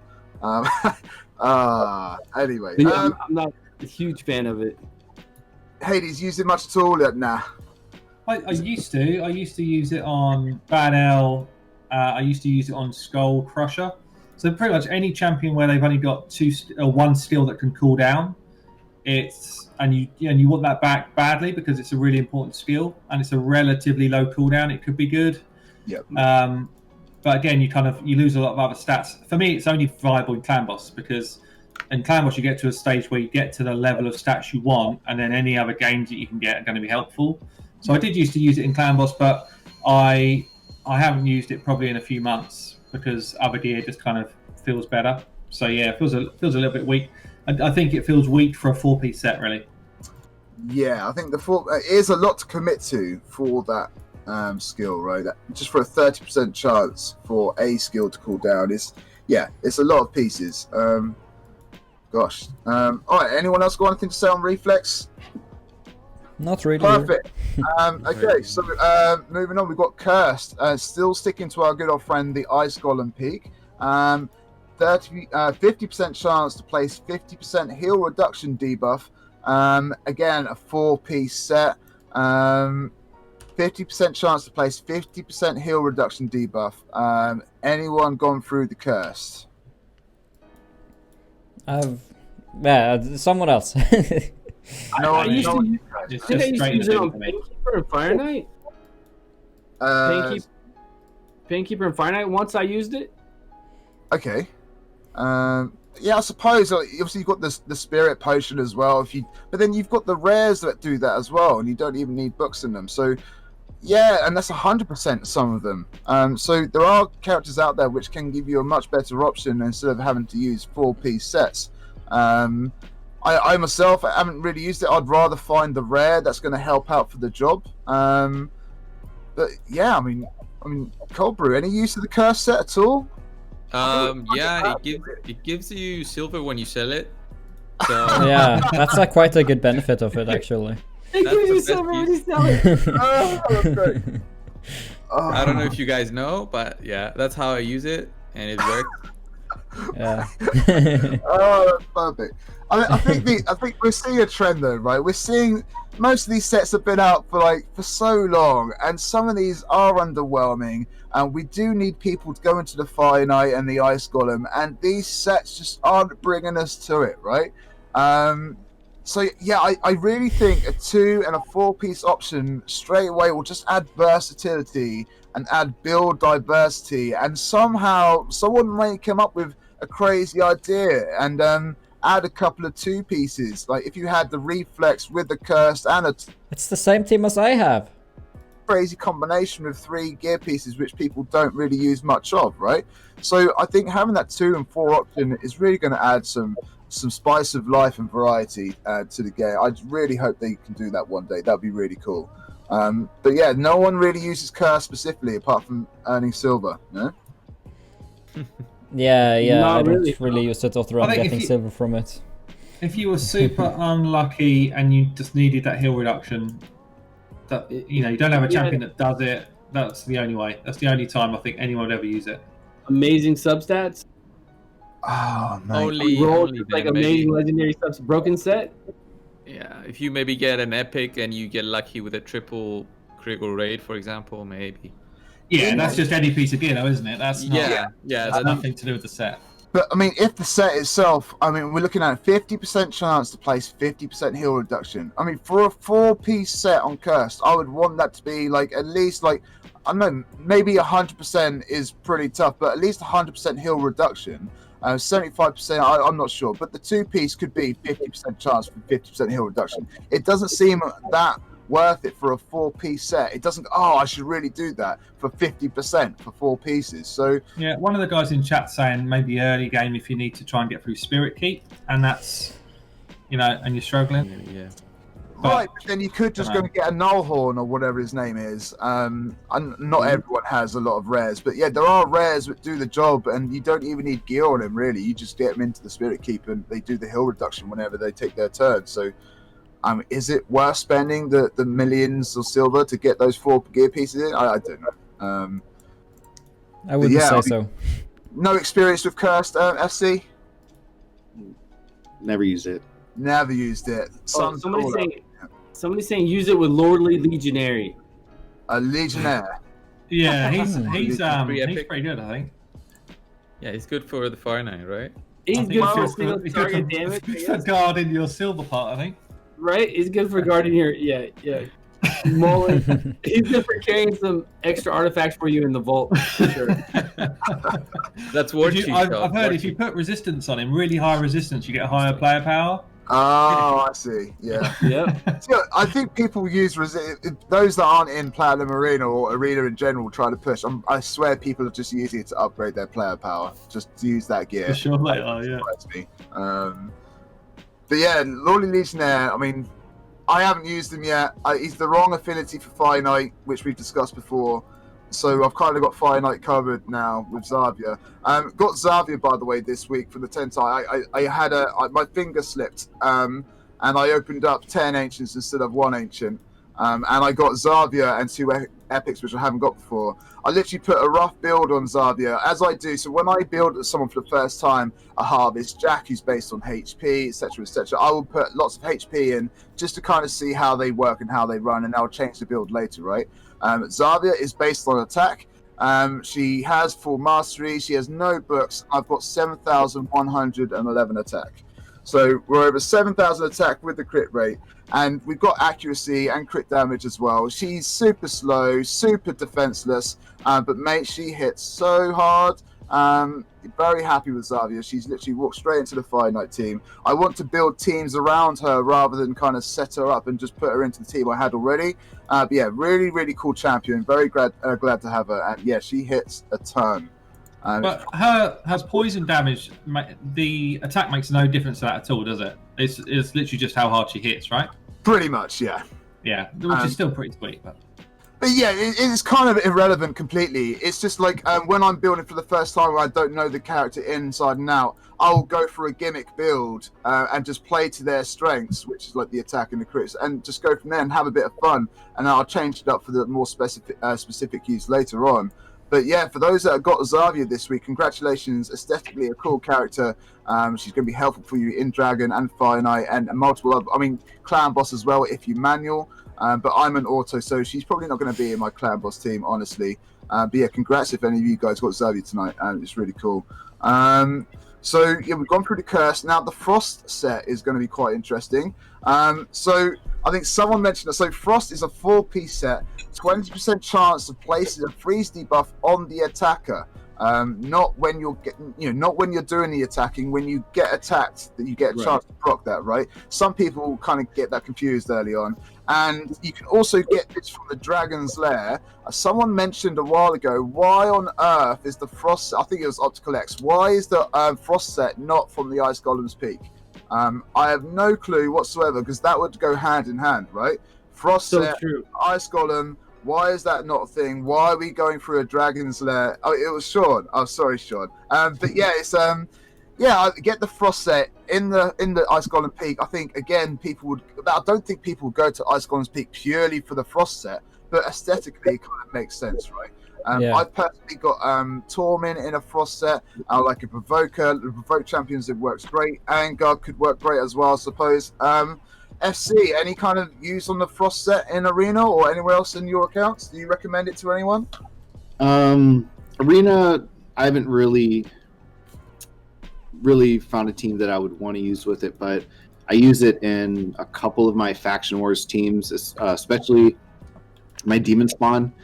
So I use Duchess Lilith 2 Umbral Enchantress, Excruciator, and Soul Drinker. So I have Frost set on like 3 of the units so that the Valkyries on stage 21 can kind of stay under control. So it's a good way if you don't have an AoE to utilize stun set or daze, then Frost set is a good kind of analogously similar to it when you're facing units that have AoE to keep them under control. Yeah, it is a crowd control passive kind of thing, and yeah, I think it's kind of underrated. I think it can be used in many places. Anywhere where people hit you, you can use that if you've got it on the right character and use it effectively. Super strong for the provokers, and yeah, you can literally use it anywhere. Have you used it anywhere in particular? Any characters that you've used it on as well? Like that really kind of like, yes, I want to try and do that more. I want to try and replicate that result. Any kind of surprising results by putting Frost gear on a character? A good one for me was Provoke. Sorry, one of you. Carry on, man. Yep. FC. Wait, so go ahead. So yeah, like any character that you put Frost gear on that really like kind of surprised you with the results and really kind of impressed you with terms of the set and maybe using it elsewhere. Yeah, anytime you draw attention to that unit, it's good. Like, but it's not. If the enemy uses AoE, then it doesn't matter who's wearing Frost set. But anyone that does provoke or like Duchess who does Veil, so they're forced to attack her anyway. So any way of increasing the chance of getting attacked really helps. Right. Hades? Yeah, I was going to say somewhere I had quite a lot of fun with Frost set. 2 characters actually, 2 epics. Umbral is a really good champ for Frost because she just does a crazy provoke and good chance to freeze people up. Also, Rockbreaker as an epic is a really cool champion for provoke set. Yep. Sorry, not provoke set, for Frost set because again, it's anyone who's got that provoke, but as long as you've got half decent stats on your provoke gear, Frost gear. Easy to mix up. Forget everything I've just said. Who's drinking tonight? Who's drinking? Is it me or you? Move on. It's like half past 40 minute. It's like we're good. Okay. I don't know what I'm saying. Incredible John, save us, sir. Right? If Frost set, where have you used it? I have actually not used it before. I've looked at it and I wanted to try it, but then my friend said it wasn't good, and then I listened to him, so I didn't use it. But I think it's okay to use it. I saw a Tormin using a Frost set, which actually seemed quite useful because he just ultra freezed everyone. So I think it could be useful if you're not fighting teams with a lot of block like immune to debuffs and stuff. I think it can have a use somewhere, right? I've seen Torments use it. I think it could be fun to use on many different AoE attackers, even maybe a Ray if you have godlike Frost set. I think it could be kind of fun. So yeah, but the downside is that the enemy starts taking less damage when frozen, so you gotta balance that out in a way. Nice. I mean, Cold Brew, any kind of experiences with the Frost set also? I mean, I'm still trying to forget everything Hades just said. But, yeah, I think the Frost set is one of the... Sorry, Cold Brew, carry on, man. Frost sets. Yeah, I think Frost set is one of the better sets, like defensive kind of sets. It's great on defensive characters that get a ton of hits. Like Molly, when I first got Molly on a Frost set, she carried me through all the dungeons 20. Yeah. And yeah, you can even use Frost set on characters you know are going to be sacrificed. Like you can use it on a Paragon. Skullspawn. Skullspawn, yeah, you can try and do the Skull Lord, Skullspawn, you know, troll team. Yeah. I have 2 Skullsworns and 1 Skull Lord in my Faction Wars team, and mate, it works a treat. I'm getting 3 stars all over the shop. It's great. Yeah, great setups with the Frost sets. I like it. Quite a tactical set though, right? It's not for everyone. A bit like the Relentless, where you kind of have to pick and choose who it goes on. But for the right character, it's really useful, right? Yeah, it only works if you get focused. So if you use it on a character that doesn't in arena, then it won't work. Right. Yeah, but yeah, much better than the Curse and the Reflex apparently. Definitely has some practical uses, and it's in the Dragon's Lair. Everyone goes to the Dragon's Lair, but it really should probably be in the Ice Golem. But anyway, moving on to the next set. So the Days set again. Before we go on, the Frost set on a 2 and a 4 piece option. What could we do with the Frost set on a 2 and a 4 piece thing? So right now, you've got a 4 piece, 20% chance on place. Should we just do like 2 pieces, a 10% chance, or is that too little? Anyone? To change sorry, I was in the middle of an arena battle. So yeah, we talked about having a 2 set option and a 4 set option, right? Frost is a 4 set option. What would you do for the 2 set option? Would you just have that 10%, just halve it down, just so it's something, but not overwhelming? Yeah, I think that could work if they made that a possibility. Like I think that could be cool. To have, then you can have more variety as well. Then you can have a couple of frosts, you can have a couple of stun. You can have a couple of frosts and then a 4-time stun set if you want to double combo it or something. I think it would be I think you could have more combinations of things you could do on a hero if you had that as a 2-piece. I think that is with any 4-piece set. If there was a 2-piece variant, even though it was weaker, you could have had more things to do on each and on your heroes. Someone just asked, Aslan Lover, would the 4-piece and 2-piece stack? Great question.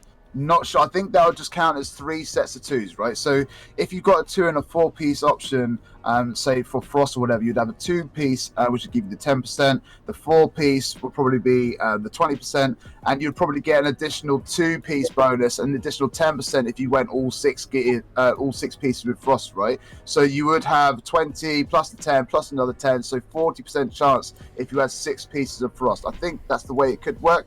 But yeah, that's just, I don't think it would stack. I think you would have 2 2s, and I don't know, you'll get something sorted out. So who else kind of, where we at? The Days. I think that is the Frost, but we're going to go on to the Days real quick. Literally, probably the most unimaginative set that we have going. Like, it's a sleep, which straight away. So for those that have sleep on their characters, as soon as you put someone to sleep, as soon as they're hit again by anyone or anything, they wake back up, right? So instantly, straight away, the stun set is far superior. The frost set is far superior because they're going to keep them stunned until their turn meter goes max and they start their turn again, right? Days, they're just going to get woken up. I don't think many people use it at all. But I mean, any of you guys had experience with the day set? Incredible John, ever used the day set? I have never used it before, but I don't think it's a great set. I don't like the entire sleep effect. To me, should be somehow buffed in a way. They need to figure out a way around that, because I don't think it's worth putting any effort into doing anything with that set, to be honest. Just my opinion, though. Like I don't really. They need to do something with it, because you're going to get hit regardless most of the time. So it's essentially a useless set. It's better to use offense than that, or any other, like as you said, like a stun set or a freezing set. Right. Stu, ever used the day set, buddy? I doubt it, but you know. Day set? Yeah. I don't think I've used that lately. Lately, that's something. There's just so many sets that we just haven't even thought about using, right? And they're just underwhelming. They're not really worth our time and effort. We could say, like, I think we've come across 10 gear pieces already, like over the last few weeks, that we just don't use. They have no practical use to. I mean, should days just be straight up removed from the game, Stu? Yeah. Well, I don't know about removed from the game, but we should keep it in there for. It can come into play later on. You never know with new content, with new arenas. Who knows? Could be some, but they could definitely upgrade some of these sets. It's just the whole mechanic that as soon as they're awake again, they get hit and they get woken up from the day. It just kind of makes the whole thing pointless, though, right? Siffi's A1 is pretty broken. Siffi's A1. Yeah, I love that. Nerf Zifi. Do you have a Zifi, Incredible John? I don't have a Zifi myself, but I'm currently playing on an account which has a Zifi. That's about it. I wish I had a Zifi. She seems like such a who came first? Did the Zifi come before or after Duchess Lily 2? After, yeah, because after when Zifi came, I think it severely made Duchess Lily 2 a little bit less. She is still great, Duchess Lily 2, but I think Zifi has a cool champion that kind of does the same stuff except for the wheel, of course. So I like Zifi. I like the twist. Nice. Has anyone kind of made a decent use of this day set, or are we just all like on the same page where it's kind of underwhelming and underused? I want to put a little call out for day set, because basically, if you're early game and you can't get yourself into stun gear and you're struggling to do dungeons, day set can actually be pretty helpful just to stop the waves smashing you in the face. But also, if you've got a team that's got one AoE's champion who does days and everyone else is single target, then actually in an arena team, for example, you have one person in a day set, days everyone up, or as many as you can land it on, and then the rest of your champions are just hitting one person. So not waking up the whole team. Yeah. Everyone else can stay asleep. So it's pretty crap compared to stun or a lot of the other sets. But I don't think it's quite as bad as everyone's saying.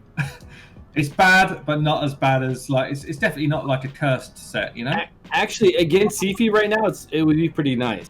If I could sleep everybody, if there was a champion out there that could do an AoE sleep instead of an AoE freeze, say there was a What's her name? Who am I using right now? The one that does the AoE remove buffs and also freezes. If we could do a sleep right now, it'd be really good, because Sifi's passive, crazy. Right? Right. That girl, like Kaimar does that, right? Kaimar does an AoE. Yeah. He does do an AoE sleep, so I need to put my Ray gear on Kaimar. Good job. Seer, of course. Yeah. Seer can take him off and sleep too, that's right. Gosh. So, any days in arena your end, FC, or is it just another one of those sets where you just move on and try something else?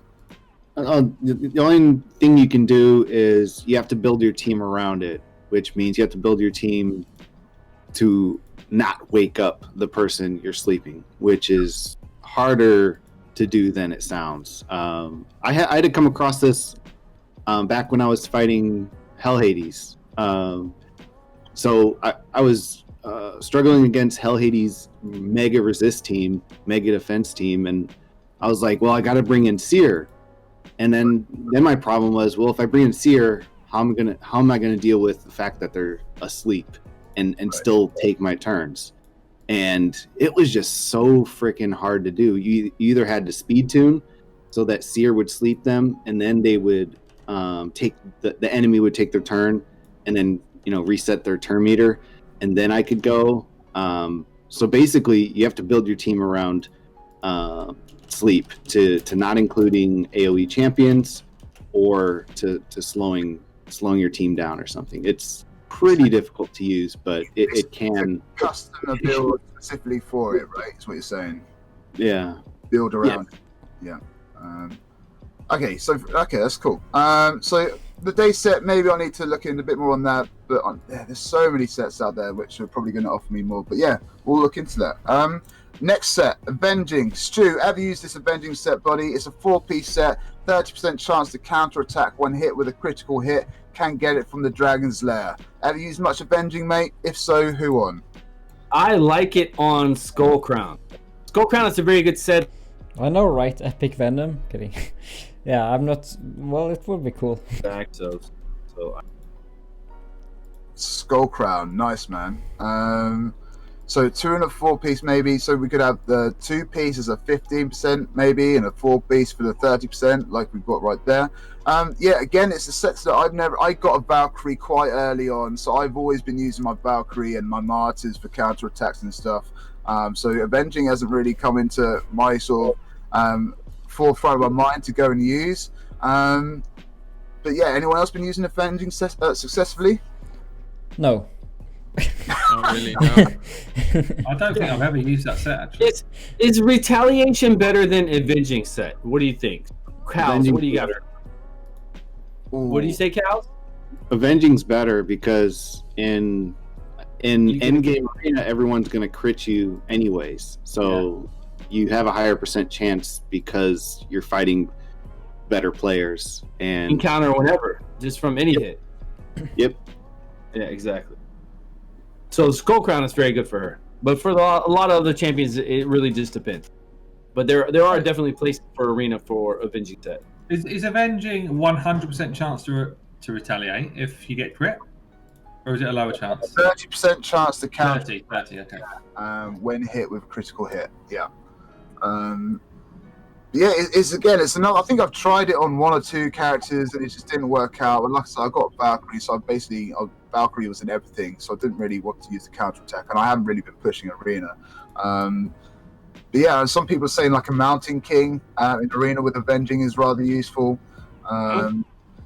Some people are saying, on Skullcrown. I wish I had a Skullcrown. I probably would put it on Skullcrown.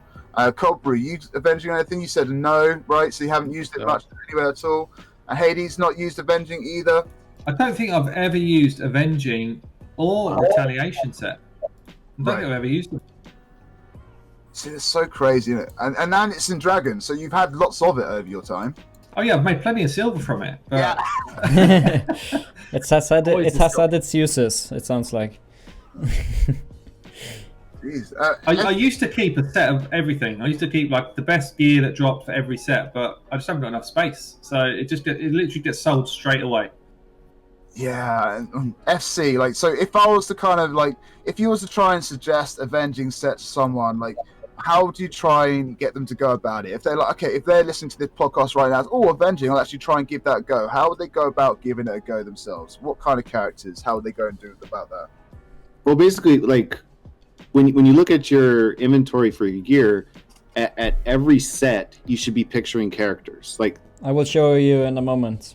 Pretty much universal, but everything else like Frost and Avenging and Days, you should be looking at Avenging equals this kind of character, and that helps you decide what to sell and what stats are viable for you to keep. Right. But when you're looking at Avenging, you have to picture a champion that's going to get beat up and do something good with their A1. So usually that means an A1 that's an AoE or something. Maybe it puts the enemy to sleep or something. But that's why Stu said the same thing. But Skull Crown, even Sinesha. But from months ago, I had 3 Skull Crowns built, and 2 of them were in Avenging. 1 was in Fury. So there were so many fights that I won purely on counterattacks before I even took my first turn. Right. So it's as simple as that. But beyond like that kind of example, it doesn't have much utility, especially in dungeons and faction wars. So it's mostly an arena kind of niche thing where you're trying to get the enemy to hit you. Yeah. And that's a hard team to build anyways. Oh mate, yes, I've only got like 5 pieces of Avenging myself. I like Hades there. I've tried to keep like the best of what I get, but it's it's a slow grind for the Avenging. So okay, that's that kind of Avenging chat. 30% chance to counter attack when hit with a critical hit. The next set that's on our list right now is probably going to be quite well talked about. I think it's either going to be really popular or really kind of under sort of valued. Stalwart gear, guys. Stalwart gear, 4-piece set, minus 30% damage taken from enemy AoE attacks, can be gotten from the Dragon's Lair. I kind of want to save the summary of this for HellHades. Stu, Stalwart gear, man, where have you used it? Stalwart? Yeah, Stalwart gear, man. Damage reduction. Everywhere. Stalwart is actually really good for people if they want to make sure that when you get to a boss, every boss does AoE. So if you want to get to a boss, and you have somebody like a Royal Guard or a Cold Heart or anybody else that takes massive amount of damage and you have a hard time keeping them alive, you can definitely use Stalwart gear. It's very, very good. I'm sure HellHades is going to talk about stuff for Clan Boss. We'll let him take it over and talk about that. Awesome. Wait, Cobra, use much of Stalwart gear, buddy? Because I've used it a lot more over the last 4 months. Since I've got Bad L, I started replacing some lifesteal gear and trying out Stalwart for Clan Boss. Yeah, that's what I've been doing, and it works out okay, I think. It's just got lots of versatility, right? You can use it literally everywhere in the game, really. There's nowhere where you don't have to use it, and it's unlike days where you've got to build a specific situation to make that work. Stalwart is kind of like easy going, and it works just by having 4 pieces on, right? So yeah, it's pretty cool. I mean, FC, use much Stalwart as you're going around the place? I have always used Stalwart. I always had at least 1 unit for Clan Boss and Stalwart. And then my Cardinal is in Stalwart. She's got 632 resistance in Stalwart. And she can't die and you can't debuff her, so it's a guaranteed resurrection of my entire team. So I mean, it's phenomenal gear. And when you think about like sustaining your team, well, taking 30% less damage is probably 10 times easier to stay alive when an enemy takes their turn. So that's all I have to say about it. That's all good. Incredible John, you use much Stalwart, buddy? Got any characters with it on at the moment? No, not currently, but from what I'm hearing, I think that has to change. I think I gotta farm some Stalwart. Because but I could see one not as great thing. I think it's Rotos is kinda against that because he doesn't really do AoE. So I think Rotos could be a good counter for it, or like heavy single damage hitters, such as many different ones, including Rotos. But I think it's probably quite a good set. Minus 30% damage. That's after all a third of the damage. It's essentially a third of the damage. So it sounds very good. But I've never really tried it myself. But I guess I gotta try it now. So yeah. Yeah, it's very useful in many areas of the game, man. Cobra, you got anything to stay on the Stalwart, mate? Yeah, I've said it before, but yeah, it's a great set and definitely great that you can farm it that easily. Yeah, it is pretty. I mean, it's a dragon's lair. Everyone's in the dragon anyway, so the fact it comes up. HellHades, you've made literal videos on clan boss teams in stalwart gear, and you've done the math, you've done the science. What did that kind of tell you, man? How did you kind of get into the stalwart gear? Yeah, I was trying to build a team that basically took no damage. That's what I was trying to do. So stalwart with Norog, who's got a passive that reduces damage, with Duchess, which reduces damage. And I was just trying to get to a point where I was trying to see how much can you mitigate in damage from Clan Boss from his AoE attacks. And that's the thing to be aware of, guys. Like, it's not 30% across the board. It's only on AoE damage. Yep. Which is really important to be aware of, because you can still die to things like the slams and stuff like that. And in Arena, if you've got single target guys like Rotus, actually, you'll still wipe you off the floor. You know, makes no difference. But yeah, it's a great set. It's a great set. It's really, really effective if you put it on someone that's got ally protection. Yeah. Because they take minus 30% of all of the protected damage. Yeah. So, you know, if you were able to put it on someone like a Tyrant, he works really well in Stalwart set. Nice. Yeah, anyone who does that type of ally protect ability, if you can get into the right sort of stats in Stalwart, then they're going to be more effective for you. Right. So I really like it. I think as a set, it's definitely one. It's worth having a couple of sort of sets in your inventory to use. I like it in Clan Boss. I think it's good in the Arena as well. Yeah, really, really effective set, and probably one of those sets that maybe a lot of people don't value because they don't really understand it. Right. I mean, it's just. I mean, it keeps you alive, right? Survivability is one of the main things in the game. I mean, substats. I can't. You know, the substats are going to be dependent. But what kind of damage was you getting in Clan Boss, and what difficulty in the Stalwart? I can't even remember who you were using either. You were using characters with that built in as well, right? Yeah. So I mean, I was running with good gear. So it wasn't my own account; it's somebody else's account. So I don't have a Duchess myself, but we was getting to a 3-key Ultra Nightmare comfortably, and the gear wasn't good. Right. And what happened was, I mean, and that was with champions that you don't see in Clan Boss really. So, you know, you had Norog, you had Duchess. Yeah. I think we might have had a Vizier in there and a Bad L, to be fair. But other than that, it wasn't like a crazy team.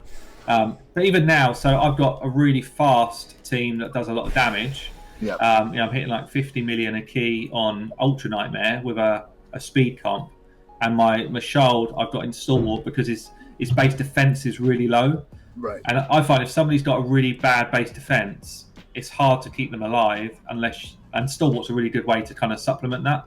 So, you know, minus 30% damage when someone's only got 900 defense, it almost makes them feel like they've got 1200 defense, you know? So it just gives you that kind of cushion of survivability on somebody. Venus is pretty similar. Venus has got a terrible base defense, but a brilliant champion. So how do you keep her alive to be effective long enough into a fight that she's actually worth putting in? So Stalwart can do that. Nice. So someone just mentioned in the chat as well. Yeah, not a crazy team, just 5 legendaries. Yep, that's just that's the way it goes when you're creating teams, huh? Well, yeah. by that I meant like not like year-old Tans and all that sort of stuff. It was like Norog was the Vault Guard when I was doing that work. He literally never came out of the vault. Yeah, not CB related champs really, like you mentioned. Yeah. Exactly, different champs. So yeah, Stalwart is really cool. Does anyone want to say anything else about the Stalwart gear? We've got 2 more set pieces to go. Awesome. Frenzy set, chat. Frenzy set is what we're on now. 4-piece gear set, plus 10% turn meter for every 5% HP lost. Now, you can get this from the Fire Knight. Now, I think this is one of those sets that needs to spark that little bit of creativity to kind of get it right. Like, so, for example, if I was to say my Paragon, you all know he's got like 12,000 health, if that. If I was to put, obviously, a Frenzy with some speed stats on, he's going to gain turn meter for every time he, like, loses health. And if he's got Unkillable on him, then he's going to have next to no health a lot of the time. And so that turn meter reduction is going to be boosted, right? But yeah, again, it's something that I haven't really used, but I know that it can be manipulated and used well with the right techniques. Anyone had any good, successful stories with the Frenzy set at all? No. I do. Yeah, you can tell me. Not really. Go, MC. Hold on. I started building Frenzy sets as an original Hegemon counter because Hegemon used to always have some kind of damage. Right. So you boost Seeker, Skull Crown, anybody to take the hit. Yeah. Or, I mean, anybody. It's a little more difficult now because no one wants to run Hegemon with damage. So, Everybody's Hegemon now hits like a wet noodle and has really high accuracy, so it's really hard to run it. With a 4-piece set, you want it with really high resistance. Right. But it's hard to do. I'm struggling to implement it in any aspect of the game right now, even though I have good gear. That's all I can tell you. That's why if we had a 2-piece immunity set, it would be beautiful. So exactly, what would help the frenzy set out and to make it more practical? So you're literally trying to implement it any way you can. What would help you to implement this into the game a bit more for you? Well, the problem isn't the gear is really good. The concept of the gear is phenomenal, but they came out with all the units, and they created a new meta in Arena that basically nullifies its utility. So you can't even blame anything except for Plarium on that one. Right. But yeah, it's something that I haven't really tried out. I think I tried it out on like an Umbral Enchantress just for like Faction Wars or something. I was getting curious, but other than that, like I haven't really tried it out on anyone else. But yeah, it looks like you need to spend a bit of time to kind of get it right.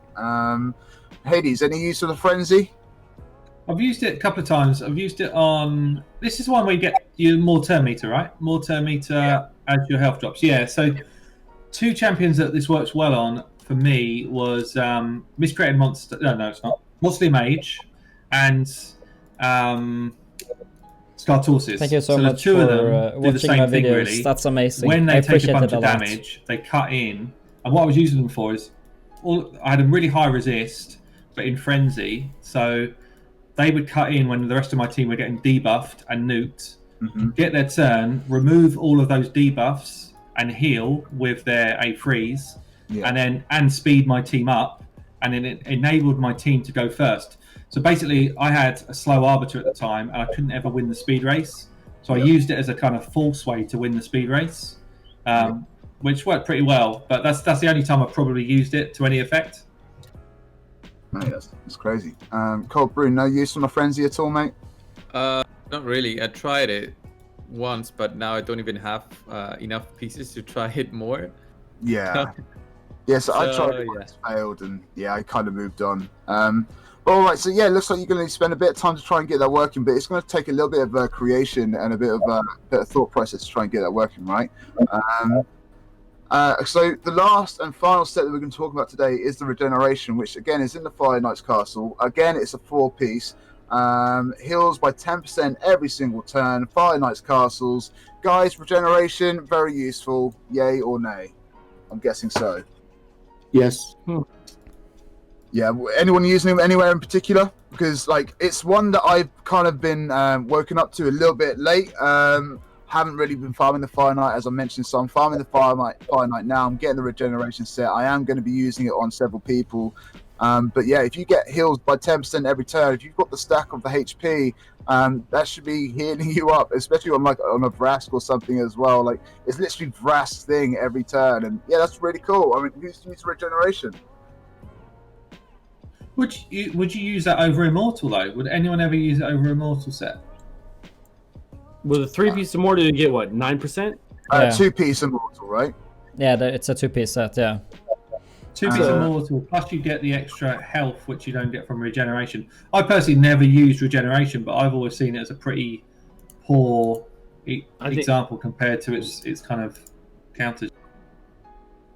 Nice. Maybe I don't understand it right though. I might not understand it right. Cobra used much regeneration?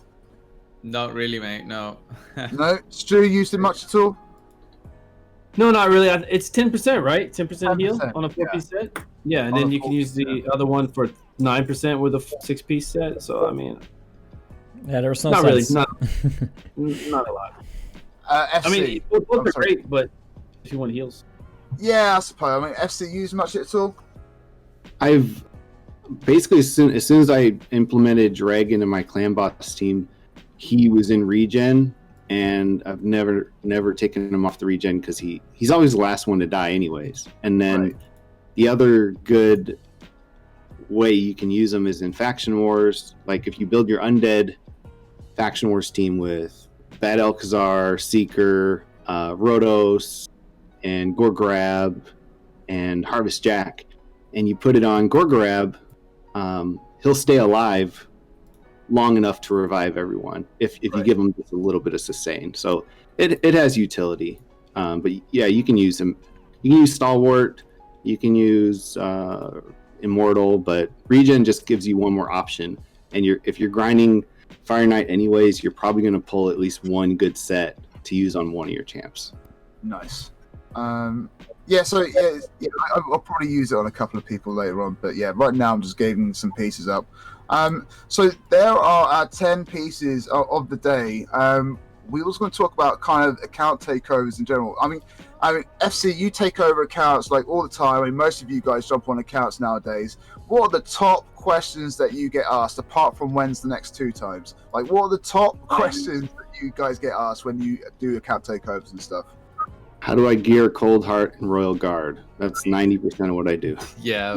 The most basic questions. Why is this defense percentage gauntlet on Cold Heart? Why did you get these flat stats? Yeah, they're FC told me to. I think everybody asks about spiders. Anybody I ever do account takeover for is always about spiders. I mean, yeah, if we were going to break you guys up into categories, I mean, HellHades is probably on the clan boss. You're probably on the spiders. We've got FC that's probably on arena. Cold Brew is the campaign farmer, as we all know with the Saurus video. Incredible John was just here from the beginning, really. And so, yeah, it's weird how we were all kind of broken up into these different areas, and I kind of like that. Yeah, I'm the not helpful one. I just look at accounts. I don't really do anything. Well, I'm sure you help out more than what you say, man. Yeah, hopefully that's true. So yeah, like any other kind of top questions, like apart from the Cold Heart or the Royal Guard, like what do you have to try and? Is it like HellHades? I think we talked about last time. The first thing he looks at when he takes over an account is the Great Hall. Is that the kind of same thing for UFC to kind of get yourself situated? Oh, maybe I'm wrong, but I never look at the Great Hall. I instantly go to the Cold Heart and Royal Guards. That's great. So you just get straight to the characters and you just say, right, how's your Cold Heart and Royal Guards doing? And let's go from there. Yeah. Mate, that's crazy. So different folks. I mean, I go straight to the Great Hall as well now, like just to kind of see where everyone's at, and yeah, just the amount of bronzes, and they tried on one accuracy or something with force, but they've just gone with something else completely. It's just stay focused on your Great Halls, chat. Okay, stay focused. Okay, so we're approaching like the 2 hours already, right? So I just want to thank everyone in chat, in all the chats, for jumping in tonight. Today. It's great to have you all here. Just want to thank everyone individually for jumping on. HellHades, I'll kind of come to you in a second. Cold Brew, it's great to have you on this week, man. I hope you enjoyed yourself. What you got going on for the next week? Where can people find you at? Yeah, of course, everyone can find me over on my YouTube page, but I also have my Twitch channel where I try to stream at least 2 or 3 times a week. And yeah, I'll be just working on my account and trying to help out others on Twitch. So yeah. Nice, man. So you go check out Cold Brew Gaming on Twitch and on YouTube, and go and hit subscribe and a follow on the respective sites. It'd be great. Incredible John, what are you up to this week, man? Thanks a lot for jumping on this week. Yeah, I am going to do what I do. It's kind of during this trying time, it's all kind of going in a blur. So I really don't have any schedule. So I'm going to continue to upload videos every day, and that's mainly what I'll do. I don't have any other plans. Maybe me and HellHades can talk later about helping me, because he actually helped me last Sunday with my clan boss team. And we actually managed to get it, or he, I should say. I just was in there.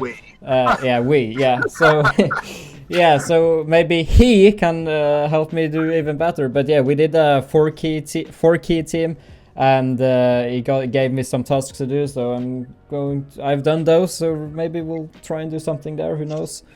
Tell me, what is homework like from HellHades? What did you say? Sorry. What is the homework like from HellHades?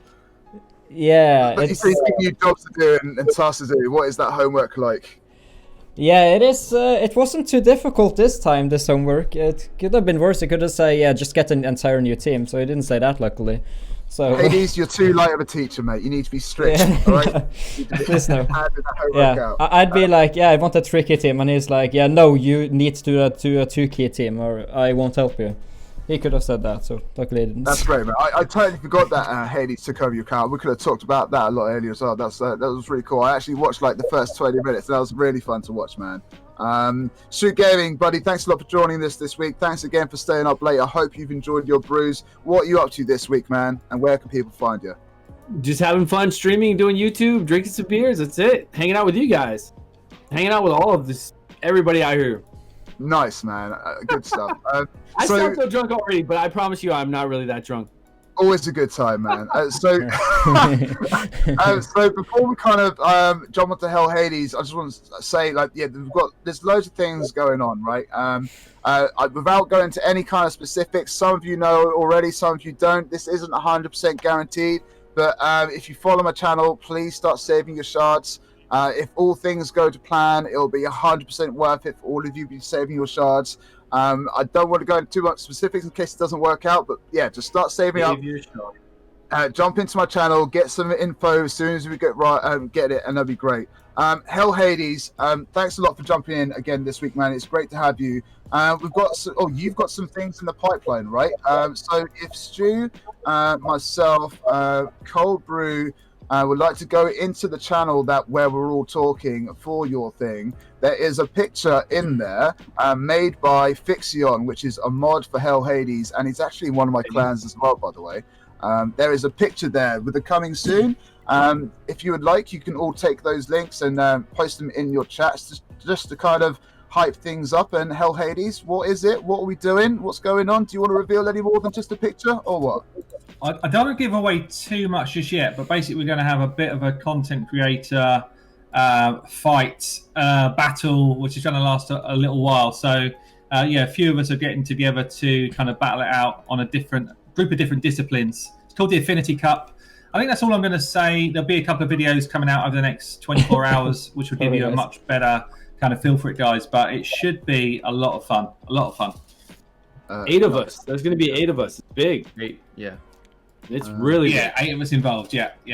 Should be cool. Yeah, it's going to be really cool. I'm looking forward to it. It's really hyped up. So the Affinity Cup coming soon, guys. Stay tuned for announcements this week, next week, as soon as it kind of happens. It's sorry, is it like Harry Potter and the Goblet of Fire? Is it something like that?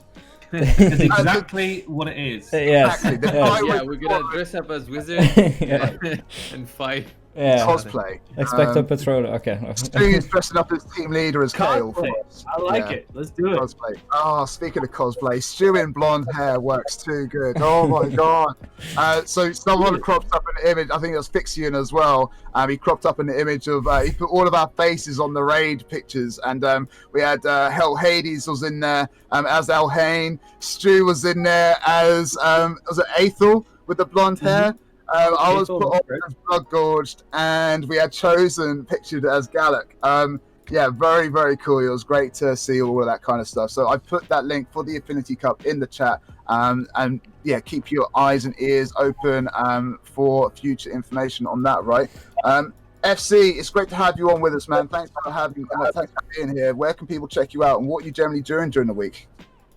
Oh, well, I usually stream on YouTube or Twitch. I kind of rotate about 4 p.m. Central U.S. time, and then I pick Friday or Saturday as my bad day on Twitch, and we do stupid things. Like shave your head whilst drinking fireballs. Like Maybe. Yeah. That was great. But yeah, go check out Farting Cows on YouTube and on Twitch, guys. He's literally just, like I said, he's on other people's accounts more than his own nowadays. He's trying to help out as many people as he can. So go and show some love. Go and hit that follow. Go and hit the subscribe. Guys, that's pretty much it. We've gone past the 2 hours. There's so much information we need to show you guys for next week. So looking forward to all of that. Thanks to everyone for tuning in on all channels. Go and show support on our YouTubes. And yeah, thanks for everyone. We will see you, if not during the week on Twitch, then we will see you next weekend, right? This is Shadow Legends Assemble, episode 7. Shadow Legends signing out. Thank you very much. See you all next week. Peace. See you guys. Cheers, guys. Catch you later. See you guys. That worked out nicely. That worked out nicely. Yeah, sorry that was a little bit slow in the middle there, but that was my fault. But yeah, thanks a lot for everything. That was really cool. I really enjoyed it. Apparently, Stu, you're falling asleep halfway through that. I apologize, mate. No. I promise you, I was awake. I am awake. That's all good. By the way, Stu, you gotta look at the Discord message. I'm sure you have like a million of them, but I sent you one. I need you. What? Oh, Where? HellHades On Discord. Gone. Did you see it? Oh, my account. I forgot all about this. Yeah, because I think I read this late. When did you want to look at my account? Could we schedule it for tomorrow, potentially, if that's possible? How many hours? I would. It would be a video, so I would probably be on your account for approximately 40 minutes. Okay, but how many hours from now do you want to jump on? Oh, it would be from now. It would be around 20 hours. Around 20 hours from now. Okay, that should work. Yeah, because that's like 20 hours from now. That's if it's 6 p.m. my time now, essentially. That would be 2 p.m. my time tomorrow. Yeah, that sounds fine. Okay. Excellent. We got a plan. That's awesome. Thank you, by the way, for letting me showcase it. I'm sure it will probably be the craziest of this series. So that's awesome. That's nuts, man. So it's just on the topic of the podcast, real quick. SC, mate, honestly, pleasure to have you, man. Thanks for actually getting up in time and jumping on in. It was great to have your insight on some of those stuff. And yeah, I would love to have you on again sometime, man. It was great. Is this time slot too early for you? If you were to come on in the future? No, it's a pretty fair time. What time is it there? Right now it's 11 in the morning. That's So not we too bad. started at 9. So yeah, it was too early for others in your time zone. But yeah, as long as it's fine for you, mate, that's great. It's just hard to get everyone on at the right timing, right? Yeah. But yeah, it's a puzzle. Yeah, it really was. HellHades, you're back. Awesome, man. Did you want to talk about anything from the Infinity Cup, or did you? Oh, I'm still streaming. I guess I shouldn't be here if you're going to like reveal things which shouldn't be said. Okay.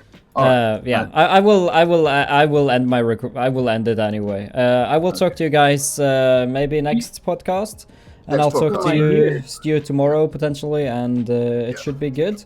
Have a nice one, guys. Thanks for having me. Cheers, guys. Take it easy, man. Bye bye. There we go. Yeah, I didn't want to spoil anything in case they're like talking about the Infinity Cup. I don't even know about it, but yeah, I wouldn't want to reveal anything which should not be revealed. So yeah. Anyway, this was a long video. This is actually going on YouTube because this is on a cool account. We did a lot of platinum. It was a lot of fun. So yeah, hopefully you guys did enjoy this live stream. If you did, you can leave a follow. Thank you, one person, for following. A person followed Rocknot. Thank you for following. Savages Bay. Thank you for following. And you can also subscribe. I'm not reliable though, so I wouldn't subscribe on Twitch, to be honest. I would honestly, if you wanted to support me, you could donate on the Streamlabs link in my video descriptions. But that's up to you. You don't have to. Anyway. That's about it. I'll talk to you guys in my next video and the live stream. Probably next Saturday, but maybe I'll get a stream before then. We'll see. Anyway, have a nice one. Bye bye.